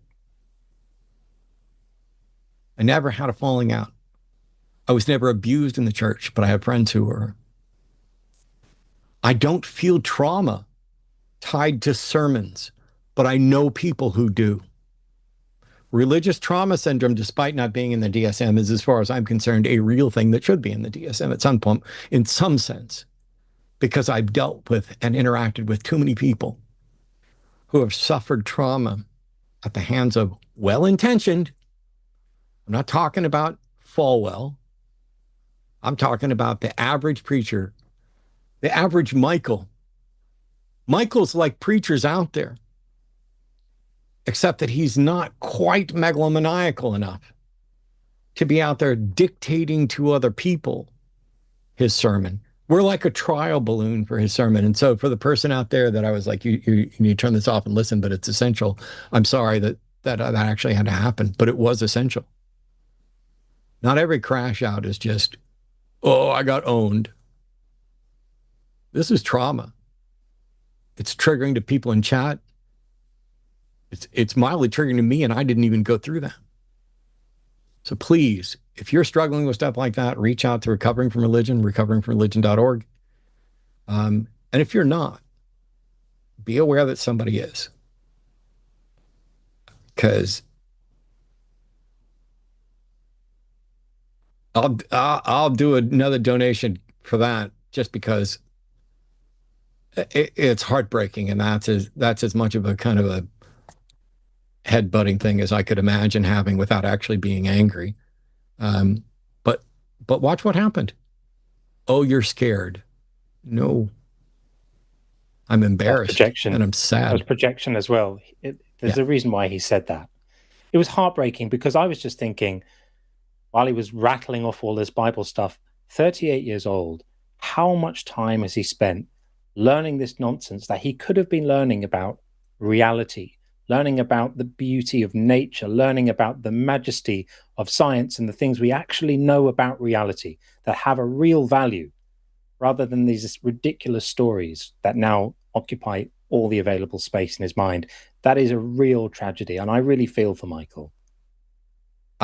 I'm not mad. I'm not angry. I'm not scared. I want to cry at watching the damage religion does to my, and none of it has to happen.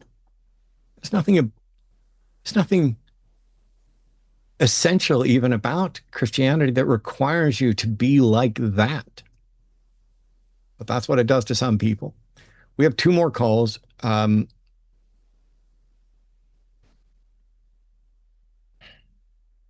going to apologize in advance. This is going to be a complete change of tone. So everybody, fasten seatbelts. Take a breath. For a change of direction. I am not going to prejudge this, but it's definitely a change of tone. Here we go.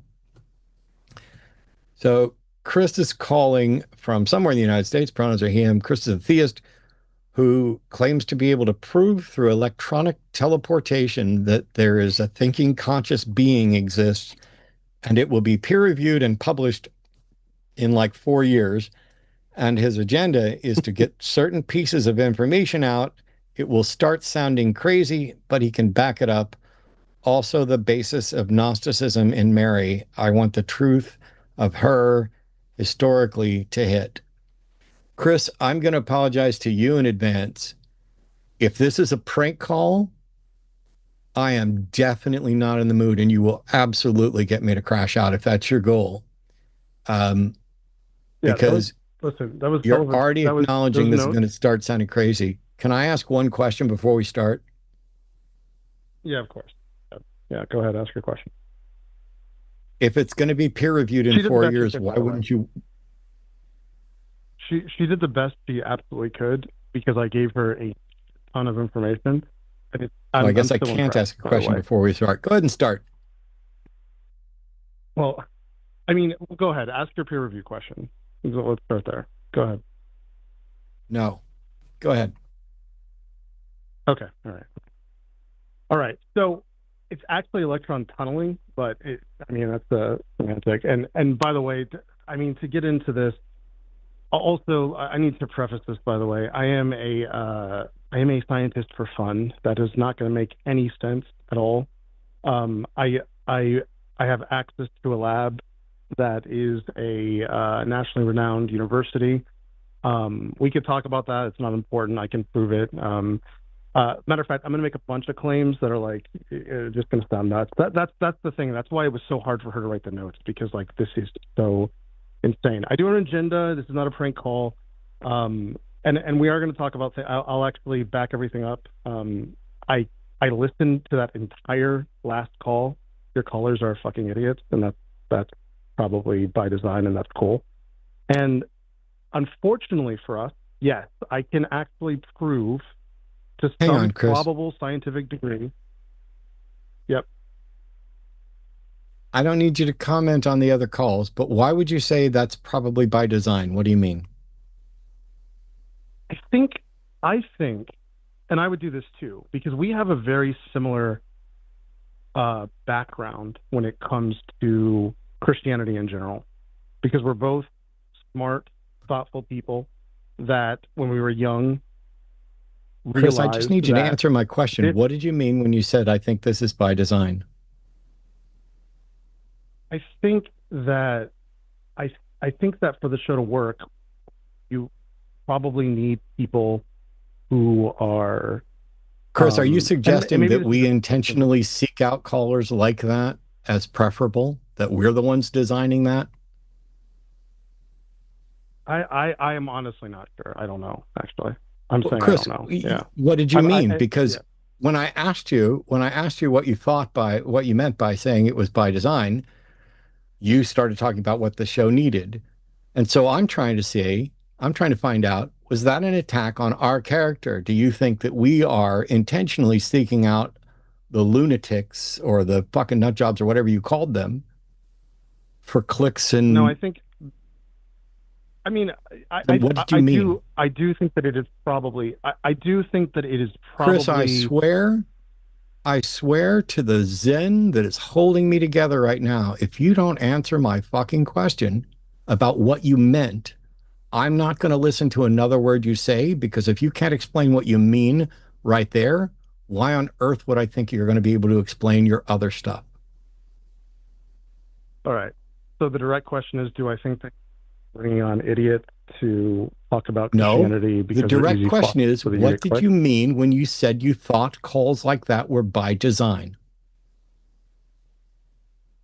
I wonder if what I was saying is I was thinking out loud and wondering if if most people who believe what that caller believed are just going to be like him, or if it's more like a situation where like there's like 4 or 5 callers and we put him in because that's better for the show. I don't know the answer. I honest to God don't know. I'm going to put you back in the queue. I'm going to bring you back. Luthien, can we put up a poll to see how many people believe that that's what Chris meant?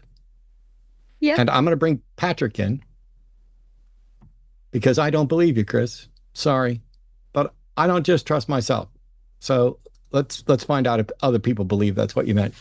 Patrick's calling. Patrick's my buddy who is running NanoCon, and we wanted to do a reminder because NanoCon's coming up at the end of this month. It's in Nashville. It's a Nashville Nuns Convention. Patrick, give us the quick rundown while we're doing this poll, please. And hi, how are you? Yeah, hi. Yeah, thanks for taking the call, and excited that some awesome people are going to be there, including Monty Mader, including Forrest Valkai, including Promise appearing digitally by stream, and yourself. So I'm excited about that. Awesome. I tried to get extra work done the other day so that I could get ahead of the curve for the magic show, but I have not yet gotten ahead, but I am on targeted pace. I guess the big thing is we just need to let people know where they can go if you are in the Nashville area, or if you can be in the Nashville area around the first weekend in August. That's July 31st, August 1st, etc. Where can they go to get tickets and see the lineup and find out if this is something they want to go to and come hang out with you and me and all those other people you mentioned? Yeah, so we're just outside of Nashville and Middle Tennessee, and man, we got people coming from all over the place. The states surrounding. And the website is nanocon, Nanocon, nanocon.rocks, ROCKS, nanocon.rocks. Awesome. And you get the whole lineup. Man, it's going to be exciting. Well, I apologize for making you wait so long. We are already over time, and I need to get Chris back in here. But I didn't even, I wasn't even, see, part of the thing is like, Chris is like, we're picking this. We just picked the theist, and you were listed as an atheist. So I didn't even read who you were or what you were calling about until just a minute ago. But awesome. I look forward to seeing you, and we will do this again. I'll get some more news and information out next week as we get closer. Thanks, man. Sounds great, man. Thanks. Bye-bye. People often wonder, hey, what do you guys do? Why you get together? What's going on? And religious organizations have a lot of community. And one of the things that we're constantly trying to do is to build communities. This isn't just about, ooh, let me debate. Ooh, let me prove you're right or wrong, or make you look foolish, or bring in only the dumbest people, or the whatever, however it works. We're genuinely building communities. And one of the ways we do that, there haven't been as many conventions and gatherings since COVID, but we're still doing stuff like that. And it's starting to ramp up again. I definitely, NanoCon is one of my all-time favorites. I'm doing a magic show there. I'm also going to be, interacting with people. I'll be there the whole weekend. And it's wild because the poll says, is that what Christ meant when he said that's probably by design instead of Chris. But all right, let's bring Chris back. My bad. It's all right. It's extra funny.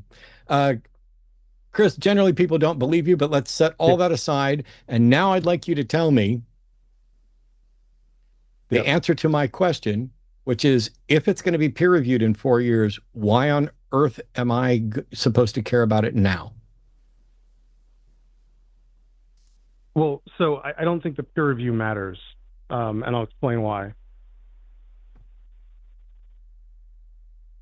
As a matter of fact, I'm not even sure that I'm putting my name on it. It doesn't matter. It actually doesn't matter. But I don't even need that to prove. I just want you to recognize how funny it would be for me to hang up right now, but I'm not going to. Just so you know. Well, well, anyway, it doesn't matter. All right. So first of all, I mean, I guess the basis of the work starts with the 2022 Nobel Peace Prize. Like, I don't know if your viewers are, or if you're up to speed on what Elaine Aspect, Clauser, Zellinger all did in 2022 about non-locality and how the universe is not locally real. Are you familiar with this, Matt? If not, I can explain it. I don't need you to. Wow. I mean, you might need it for the viewers. I don't know. Yeah.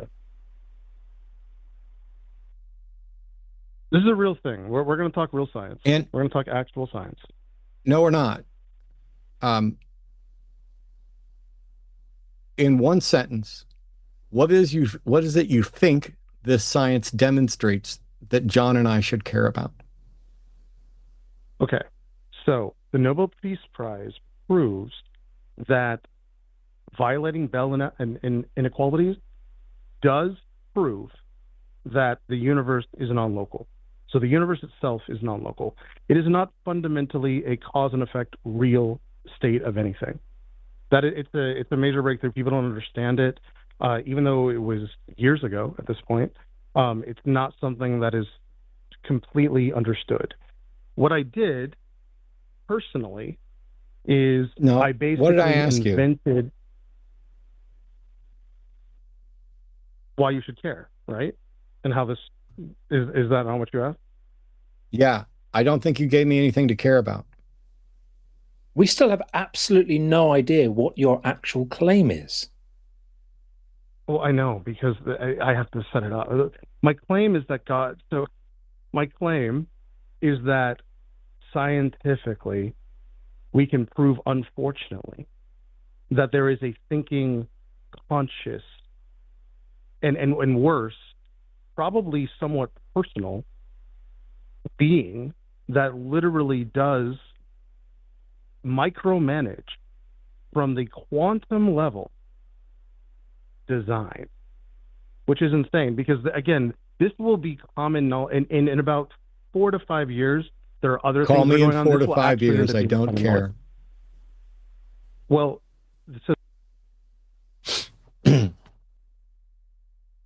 everybody out there, the Nobel Committee awaits you, by the way.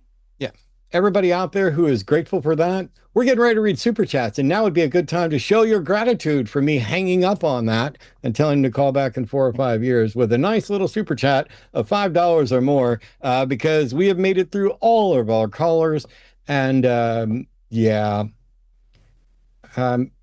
Here's the thing. That was the right call. That was painful. That was painful. Let's assume for a second that in 4 to 5 years, there will be peer-reviewed research that shows that essentially the observer effect, or like quantum tunneling, is essentially micromanaged by some sort of actual intelligence outside of what we view as the perceived universe or within its framework or whatever else.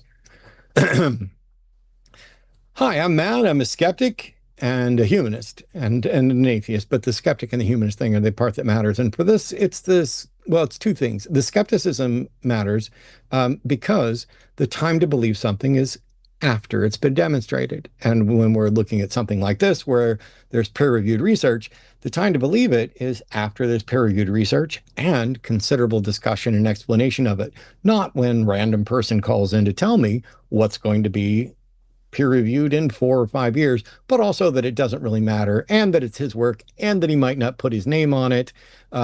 Cool. Trust me, you're bro. wonderful. Thank you so much for enlightening our world. We are all better. The humanist in me is what stopped me from the baby talk thing and compassionately shut that down for all of you in chat.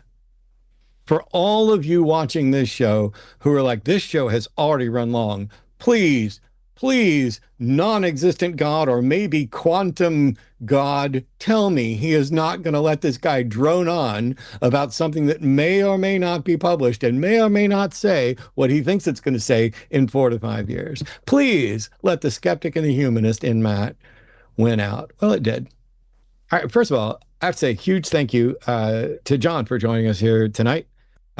Please come back and do a bunch. We got super chats to read, but come back whenever we can. And I'd love to get, Sean on as well, as you know. Sure. Although I also need to get some guys on who don't, well, not guys, but people who don't just look like us. Because, I mean, this show is pale as fuck right now. Pale and penisy, probably. Ooh, that's my coffee mug for next year's fundraiser. Just the glasses, pale and penisy. Jimmy, you can't steal that. That's mine. All right. I'm trying to find the super chats. Dun, dun, dun. Boom. I have the queue up. There we go. Let me set them all for 5 and above. And I got them. Wow, there's a bunch of them.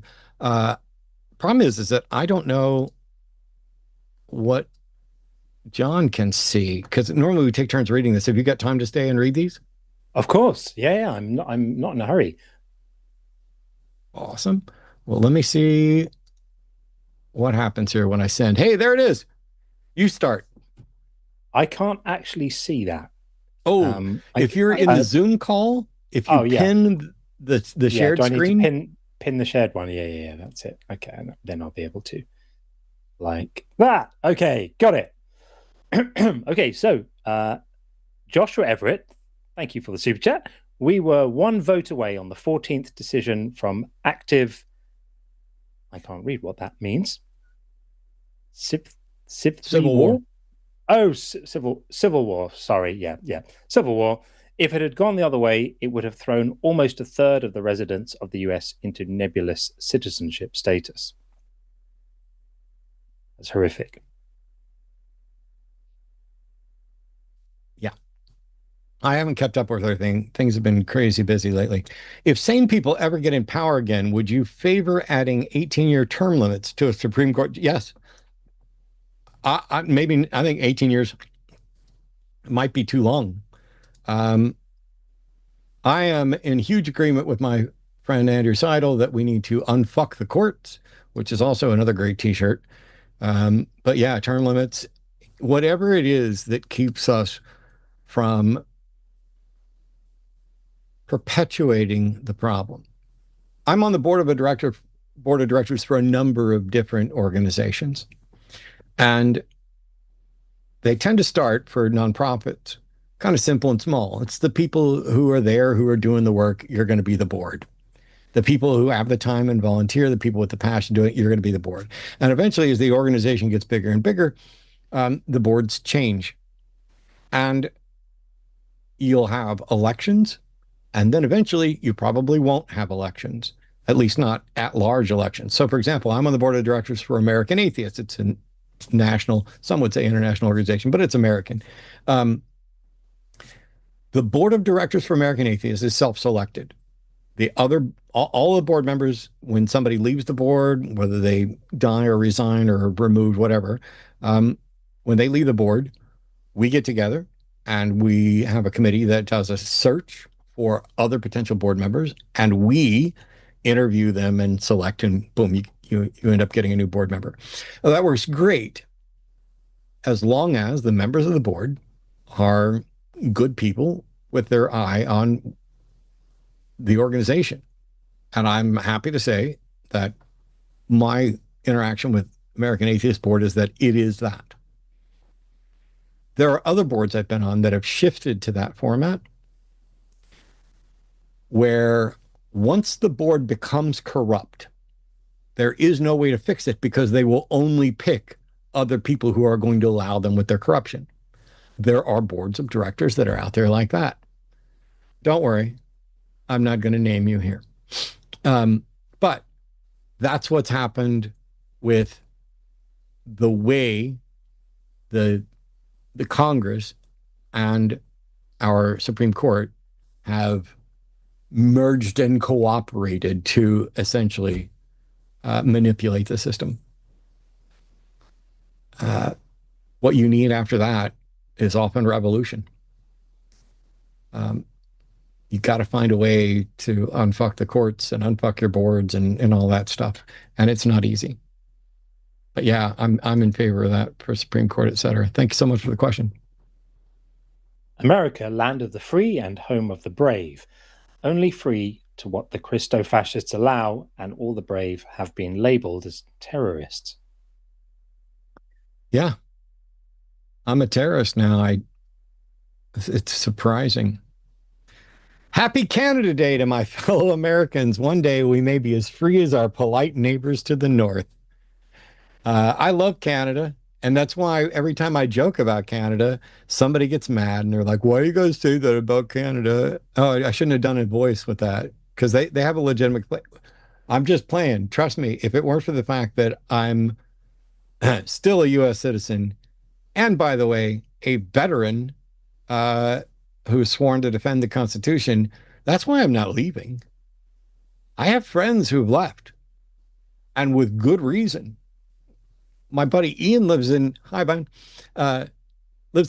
now. And by the way, so does Legion Miller and that might not be her last name, did I screw it up? Anyway, there are people who are now expats. I'm not going to trash. They're not cowards. They're not, you got to look out for your family, and things are terrifying. Problem is, things are terrifying all over the place. I'm terrified of the UK as well, in many different ways, not the least of which is now they have a king that supports homeopathy. This is true. And I put a rim shot in there, even though homeopathy is absolutely ridiculous. But I would take a king with homeopathy over what the hell's happened here. I was going to say, I long for the days when I used to focus my energy on things like that. Yeah. When that wasn't it so nice when that was the biggest problem we had to do? It's like, Right. oh, Fighting homeopathy, woo. like Yeah. cures like, ooh, water has memory. Adam's logic. Who's on first? What's on second? I don't know. He's on third. Fair. Fair. That is fair. The Atheist Mechanic, thank you so much. Adam's the kind of person to buy the snake oil and claim it cured cancer, only to find out it was cat pee in a bottle. I have snake oil I could sell, but it doesn't do anything except stink. Sloan's call. Pattern recognition given more credence than it deserves to make baseless predictions on geopolitics and religious experiences. That was wild. Yeah. It was a strange show. But honestly, overall, I'm really happy, not just because John was here. John's great. But I feel like we got some genuine callers, and some that weren't quite as obviously trolly as in the past. At least there was an opportunity to make some good points that might be helpful to somebody. Hey boys, tiny support. Thank you, Venomous. This show has been so cathartic for an atheist trans girl. Ah, and I love your name. And that you're an atheist trans girl who's supporting us and feeling good from what happened here today. But my list of supers keeps scrolling up. Just one more than it should, but I got it. There is a funny new end-of-world cult simulator game coming out called Join Us. You grow your own cult and try and survive doomsday scenarios. Fair enough. I played a game called, was it Honey, I Created a Cult or Honey, I Started a Cult? It was an indie game. I streamed a lot on Twitch, and now I'm back to playing Binding of Isaac and EverQuest and chess. Those are my only three right now, but I streamed live the other night on YouTube instead of Twitch, and I'll be doing that more. So like and subscribe to this channel, like and subscribe to my channel. And John, what's your channel where they can go like and subscribe to you? Oh, thank you. Yeah, it's at John Cohen Official on YouTube. Thank you, man. It's well worth doing. John can attest that when you least suspect it, I'll just pop up in chat and start saying shit. And it's probably not always very helpful, but I enjoy listening. It does happen. Sometimes I miss it, and sometimes I notice it, and then the chat's freaking out because Matt's come in. It's interesting. It's fun. You're welcome anytime, Matt. They were all like, how's John going to work with Matt? They're so different. And I'm like, well, first of all, I'm trying my Zen motor as close as I can to it, but also I don't really think we have different temperaments. A default temperament. But I don't really think that what we're doing or the process or the way we're thinking is that different at all. It's just, I've done this for 22 years and I'm rubbed raw. When John's done this for 20 years, let's see how many people think he's still the nice guy. Maybe he'll have to bring somebody in to play good cop to his bad cop. It could happen. Legally Maud, I hate popular philosophy so much. I love philosophy stuff. It's the Phil Bro stuff that gets tiring. Yeah, and that's a new thing in the debate space in the last few years. Like we were saying earlier, it didn't used to be that way. So much performative BS in the name of philosophy, which would be laughed out of any philosophy department. Don't let this put you off philosophy, folks. Philosophy is a noble, worthwhile tradition. I had a fantastic philosophy teacher when I was younger. He was an inspiration to me. What these guys are doing is not philosophy. It's pretend philosophy. Yeah. Quantum mechanics is mysterious, and I don't get it, but it's true. So my beliefs that are mysterious and I don't even get must also be true. Very well said, Space Barbarian. Very well said. It is bizarre. And it's like, you can watch my eyes roll almost all the way to the back of my head the second somebody stops talking about one thing when they've gotten into that corner, and all of a sudden the word quantum comes out, and I'm just like, no, you fucking didn't. Please tell me you didn't do that. Tim Davidson, I accepted the message from Jesus. He wanted to talk about my auto insurance. Sorry, Matt. John, please explain my bad humor to him. Tim is a regular who keeps my streams lively. He's awesome. Love you, Tim. So happy to finally see John Cohen on the line. I love your approach to conversations. Thank you, Duskframe. Much appreciated. Thank you so much. So say we all. $10 from 725 Kelly Bean. Watching John experience Felix is pure entertainment. I like John too much to watch that more than once. Oh, Bethos, great to see you. Oh, is it already on? Sorry, I will see most of it on record. Fair enough, Bethos. Great to see you, friend. These are €2. Felix, oh God, no, deliver me from Felix, dear God. I mean, I prayed tonight too. You're not alone. Felix, set up us the bomb.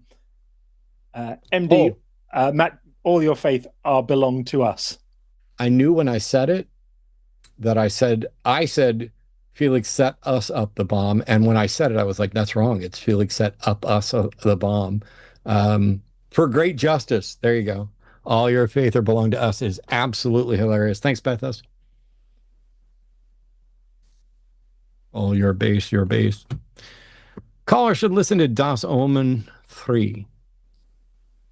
Is that Eurodance 1994? I don't know what that is. So I got one reference. I missed the other.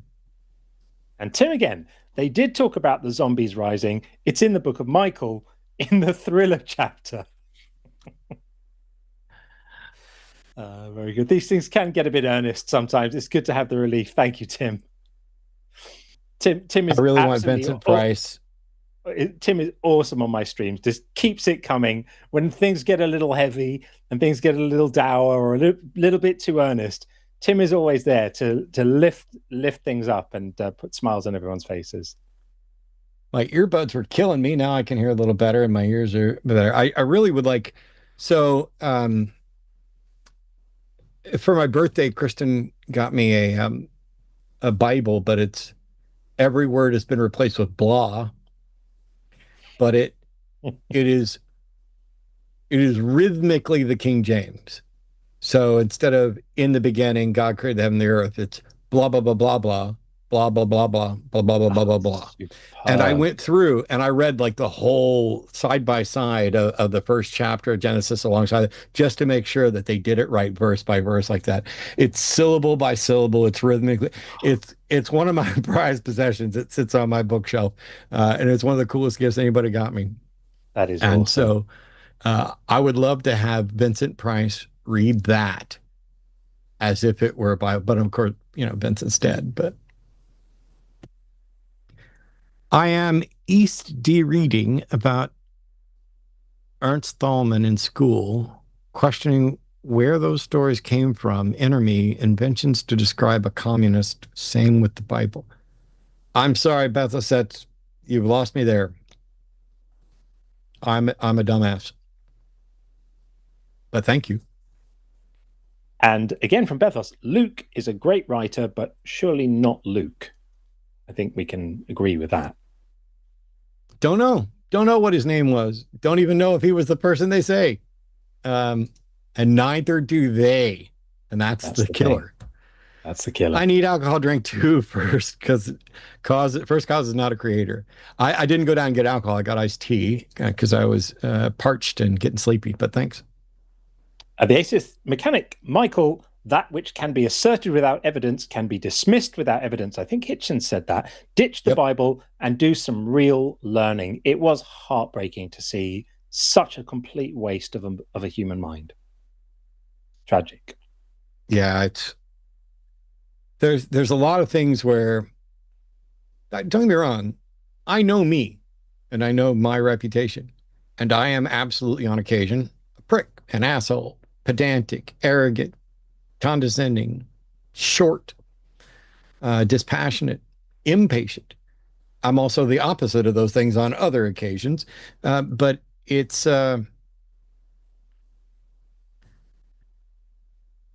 I'm getting overwhelmed just thinking about that call again.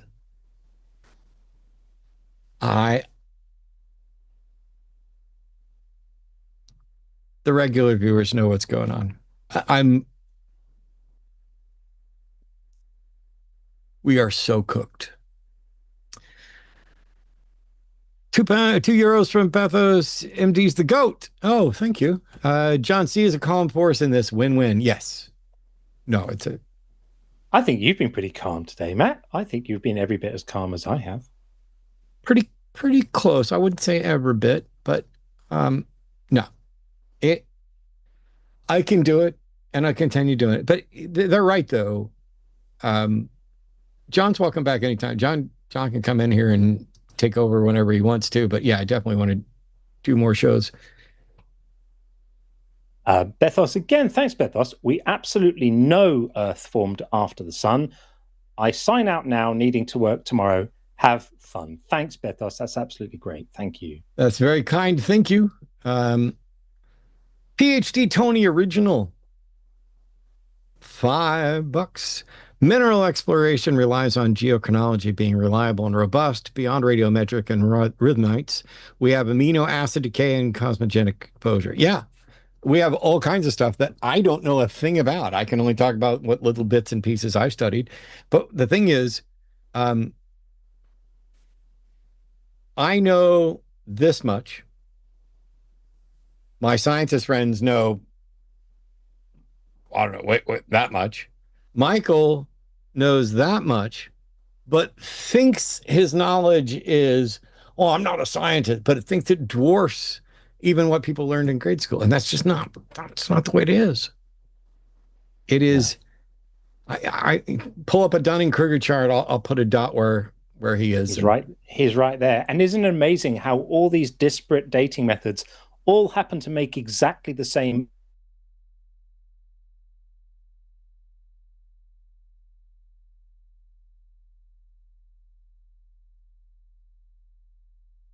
have time to give super chat, but I'm on hold with an oncologist show looking to argue with medical professionals in a condescending manner.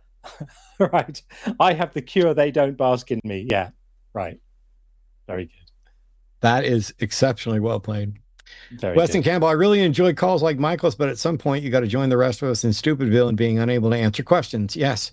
Solution to hard solipsism, try giving evidence for your God. I don't know if there's any hope of a solution to the problem of hard solipsism, but this. I need a word. I guess pivoting is probably good enough.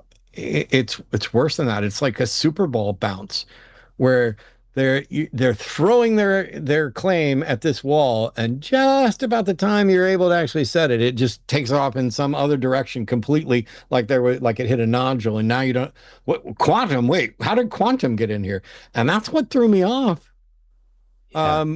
When all of a sudden the first word for word premise of the Kalam shows up, and I'm like, what do you mean you said that? I thought I feel like I was being played. Or we got to digging wells and repenting out of the blue as well. There were some wild pivots today. We should have been wearing seatbelts. There we go. The atheist mechanic. It's always telling when theists bring out the threats. That's how you know they have no argument. It's certainly how they display that they've lost the argument. Yeah, it's something that, and I am sorry. Every time I go back to that call, I'm genuinely overwhelmed. The threats are absolutely an admission, an unknowing admission. I don't know. Is there a word for that that's just escaping me? Maybe a tell? I don't know. But where every accusation is an admission from, for example, the right in U.S. government, it's that way when they're like, oh, you're so scared.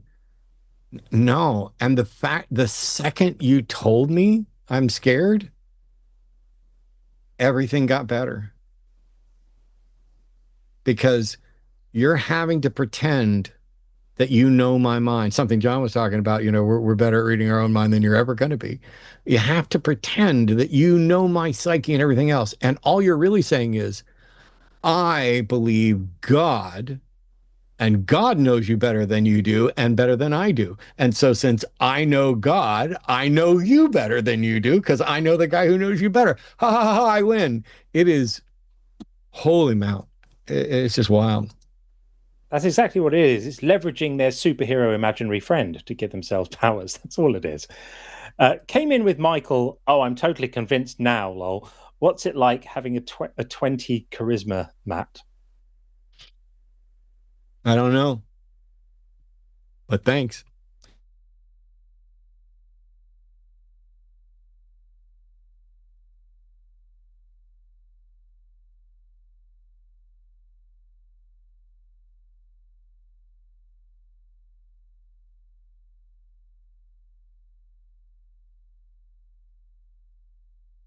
The Bible, have you ever read it? Yeah. Have you ever read anything else?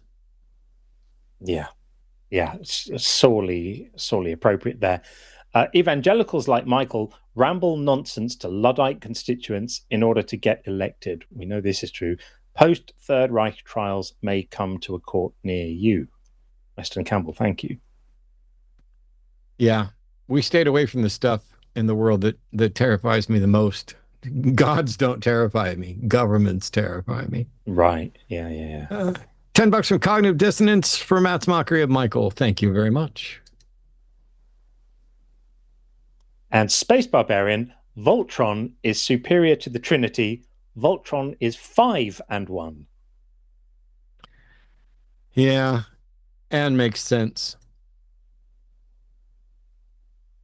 Michael, for the love of God, do not mention Hitler. Yeah.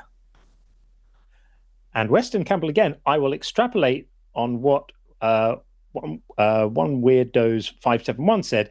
We may not be able to cure a billion Michaels, but we sure as hell give it the old college try. Recovering from religion. Also, that last one was from Bethos, and I forgot to say that I just read the thing. And this is also from Bethos, so huge. Thank you so much. I heart Matt's care for Michael. Args are bad. Person is not. Yeah.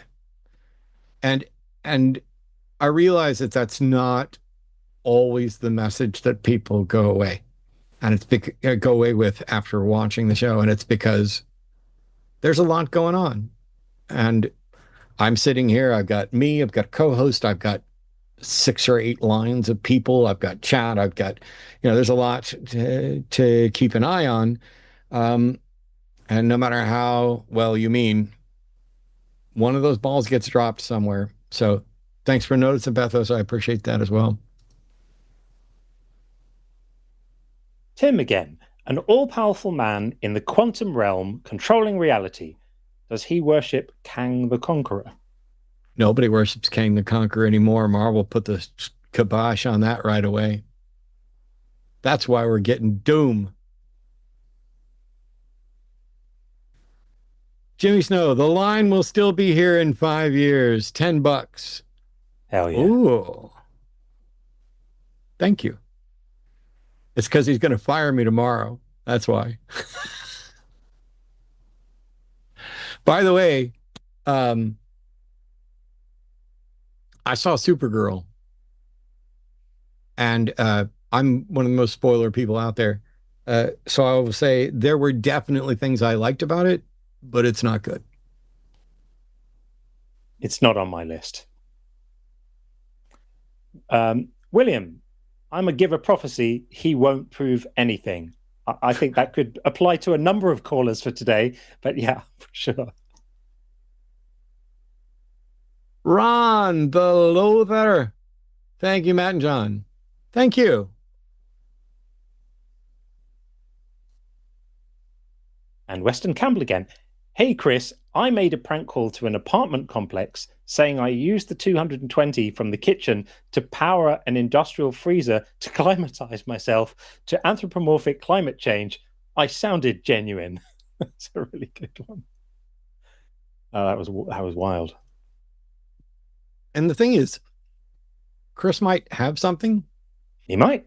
Hey, we'll eat our words, right? Yeah, that's the time. No, because my words are, it'll matter. He literally just said it didn't matter. And I'm like, it'll matter in 4 or 5 years if it gets peer reviewed and explained and, Boom, boom, boom. Anyway. And why would you say I'm going to take my name off the paper as well? That was odd, right? That was a strange moment. There we go. That's all right. As a reviewer for 7 journals, he's full of shit. Signed, Dr. Chris Copeland, $5. Excellent. I can't make that affirmation, but I appreciate you. Max V101, thank you for hanging up on Chris. We don't need any more of these. That previous caller was stupid, who then end up being either the same or worse. This happens on my show as well all the time. And thank you for 20 years of helping me be a better skeptic, Matt. Bravo. Thanks, Max. Yeah, I get it. Do not misunderstand. First of all, I love you guys, and thanks for being here and supporting everything else. I appreciate the fact that most of you are watching for cathartic reasons. There's a good chunk of you out there that are like, oh my God, I'm so frustrated from all of this stupidity. I love it when they I get it. But we got to remember, some people are stupid. They are. We can try to help with that. And we don't just have to expose raw nerve 1 in the hopes that we're helping somebody else, even if that's what we end up doing sometimes. So it's a big complicated mess. Humans are messy. Joshua Everett, I want magic and nonsense and whimsy and wonder to be real, so I always listen up when people like Chris say they've got a concept that will change everything. I've been disappointed so far. To be fair, I don't understand Chris's concept enough to assess it. Yeah, I felt the same. Space Barbarian, blinded by the white, something a friend and I would say when the crowd was a bit monochrome. That's fair. Great song written by Bruce Springsteen, but made famous by Manfred Mann. Way off topic, but how do you feel about Tom Bombadil's omission from Peter Jackson's films? Don't care, but thanks God himself. I will say this is a good opportunity. I don't think he'll actually see this. I had a friend. I still have a friend. We just don't get to interact much. We didn't talk for probably 30 plus years. When we were in junior high school, name's Danny. Hi, Danny. He was reading on the bus to school, The Silmarillion.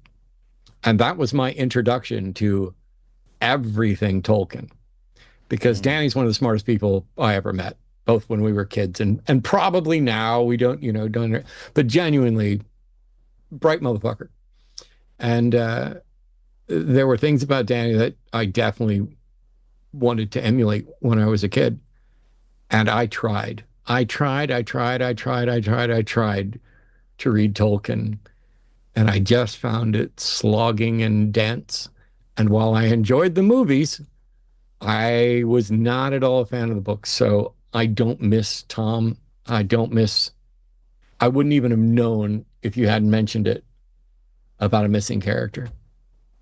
And I know that's going to lose me a lot of cred, but I'm watching Invincible now, so that should earn some back. Melatonin Ale, Zen Mode Ale. Matt, Ali, sorry. Zen Mode Matt really makes me appreciate non-Zen Mode Matt, non-Zen Mode, because some of these callers really deserve to be yelled at. Forgive me the mispronunciation there. Yes, no, it's fine. The point is well made. Sometimes it's okay to unload at people.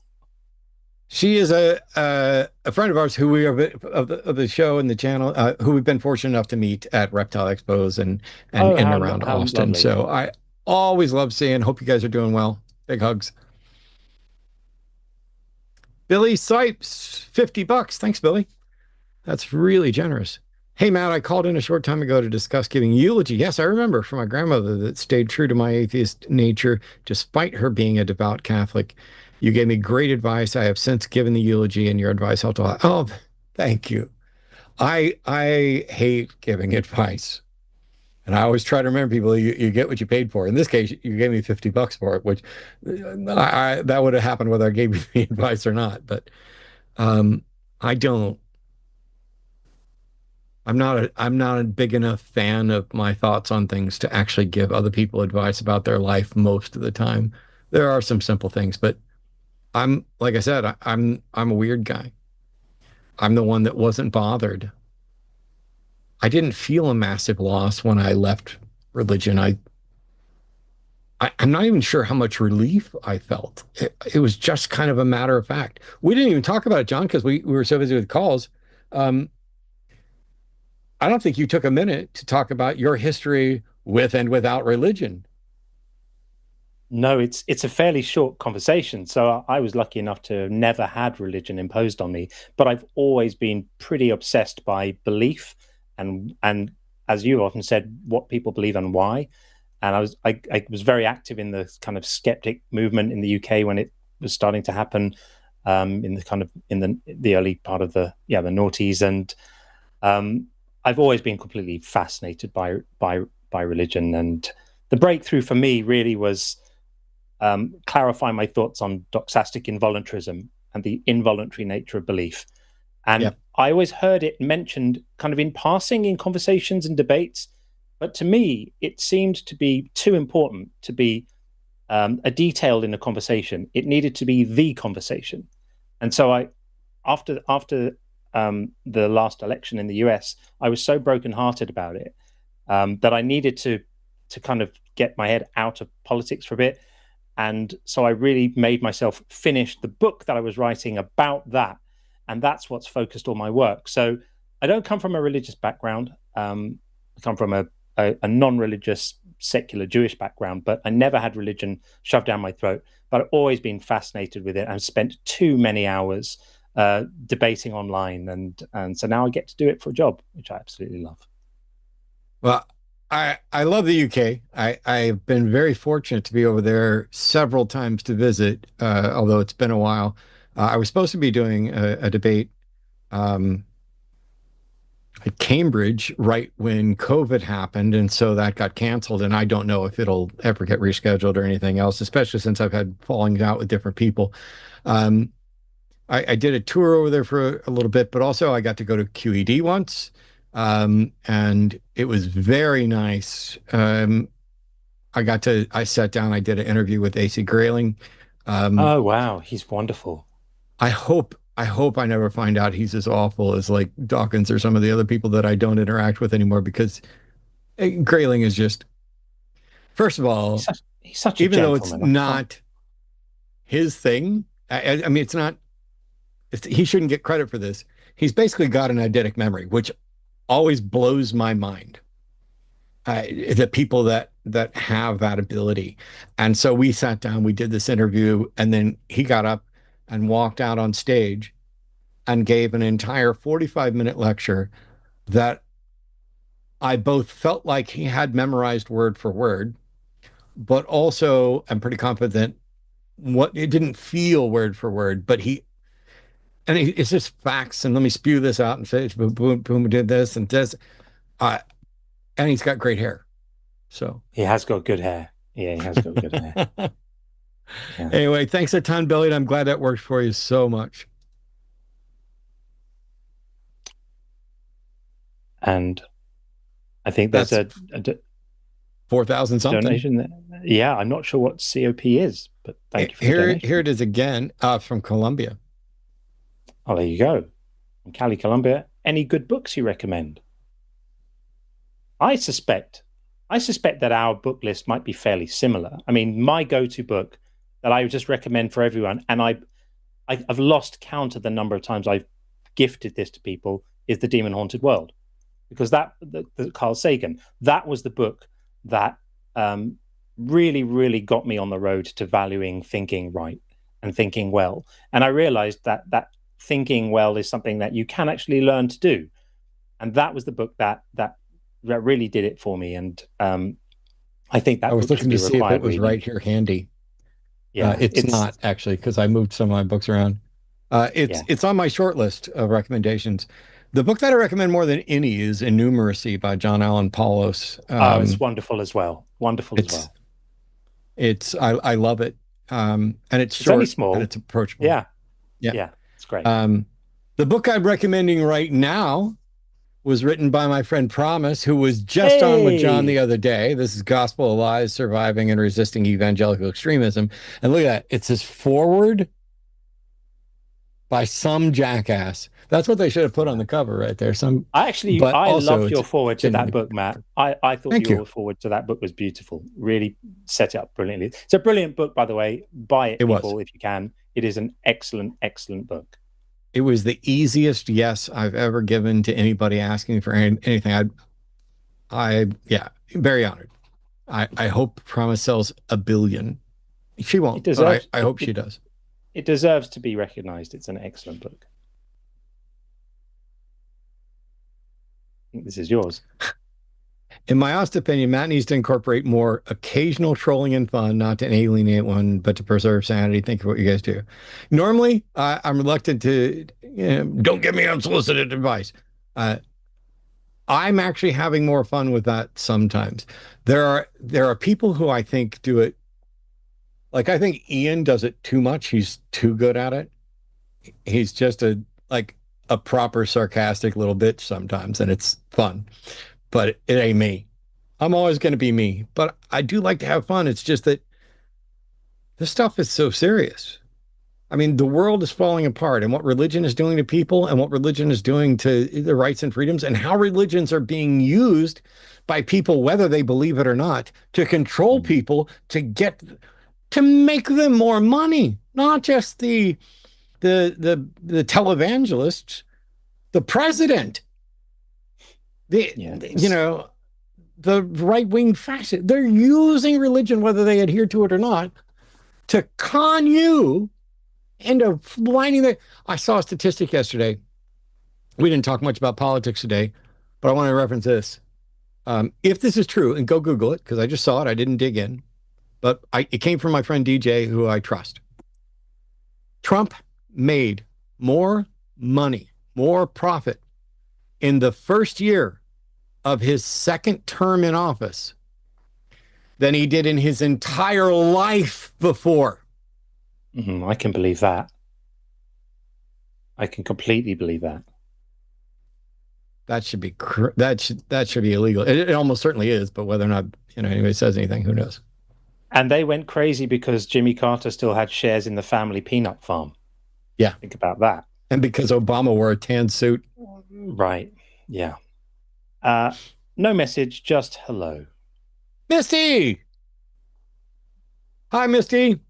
Thank you so much. I greatly appreciate it. Misty is one of our best and most wonderful people supporters here at the network, and I'm very grateful for that. That's incredibly generous, and it's good to see you as always. So, I'm sorry. You said no message, hello? Hello?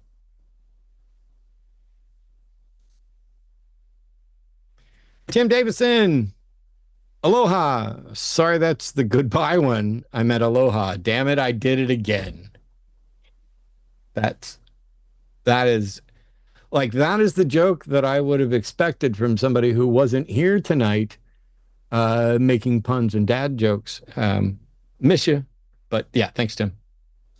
And the final super chat for today. Empty Deer. I can sympathize with Matt. I read The Hobbit in school and liked it, wanted more, but my school's library only has the Silmarillion, got about halfway through and didn't read Tolkien again until my 40s. It is heavy going. Yeah. It is heavy going. I loved I skipped one. I loved the old animated Hobbit. We watched that in school. And that was my first proper introduction to Tolkien outside of Silmarillion. Indentured Cervix, $5. Thank you so much. Lovely to see you guys together. Please make it happen again and bring Sean next time. I don't know that we'll ever do like 3, just because 3 voices is a lot.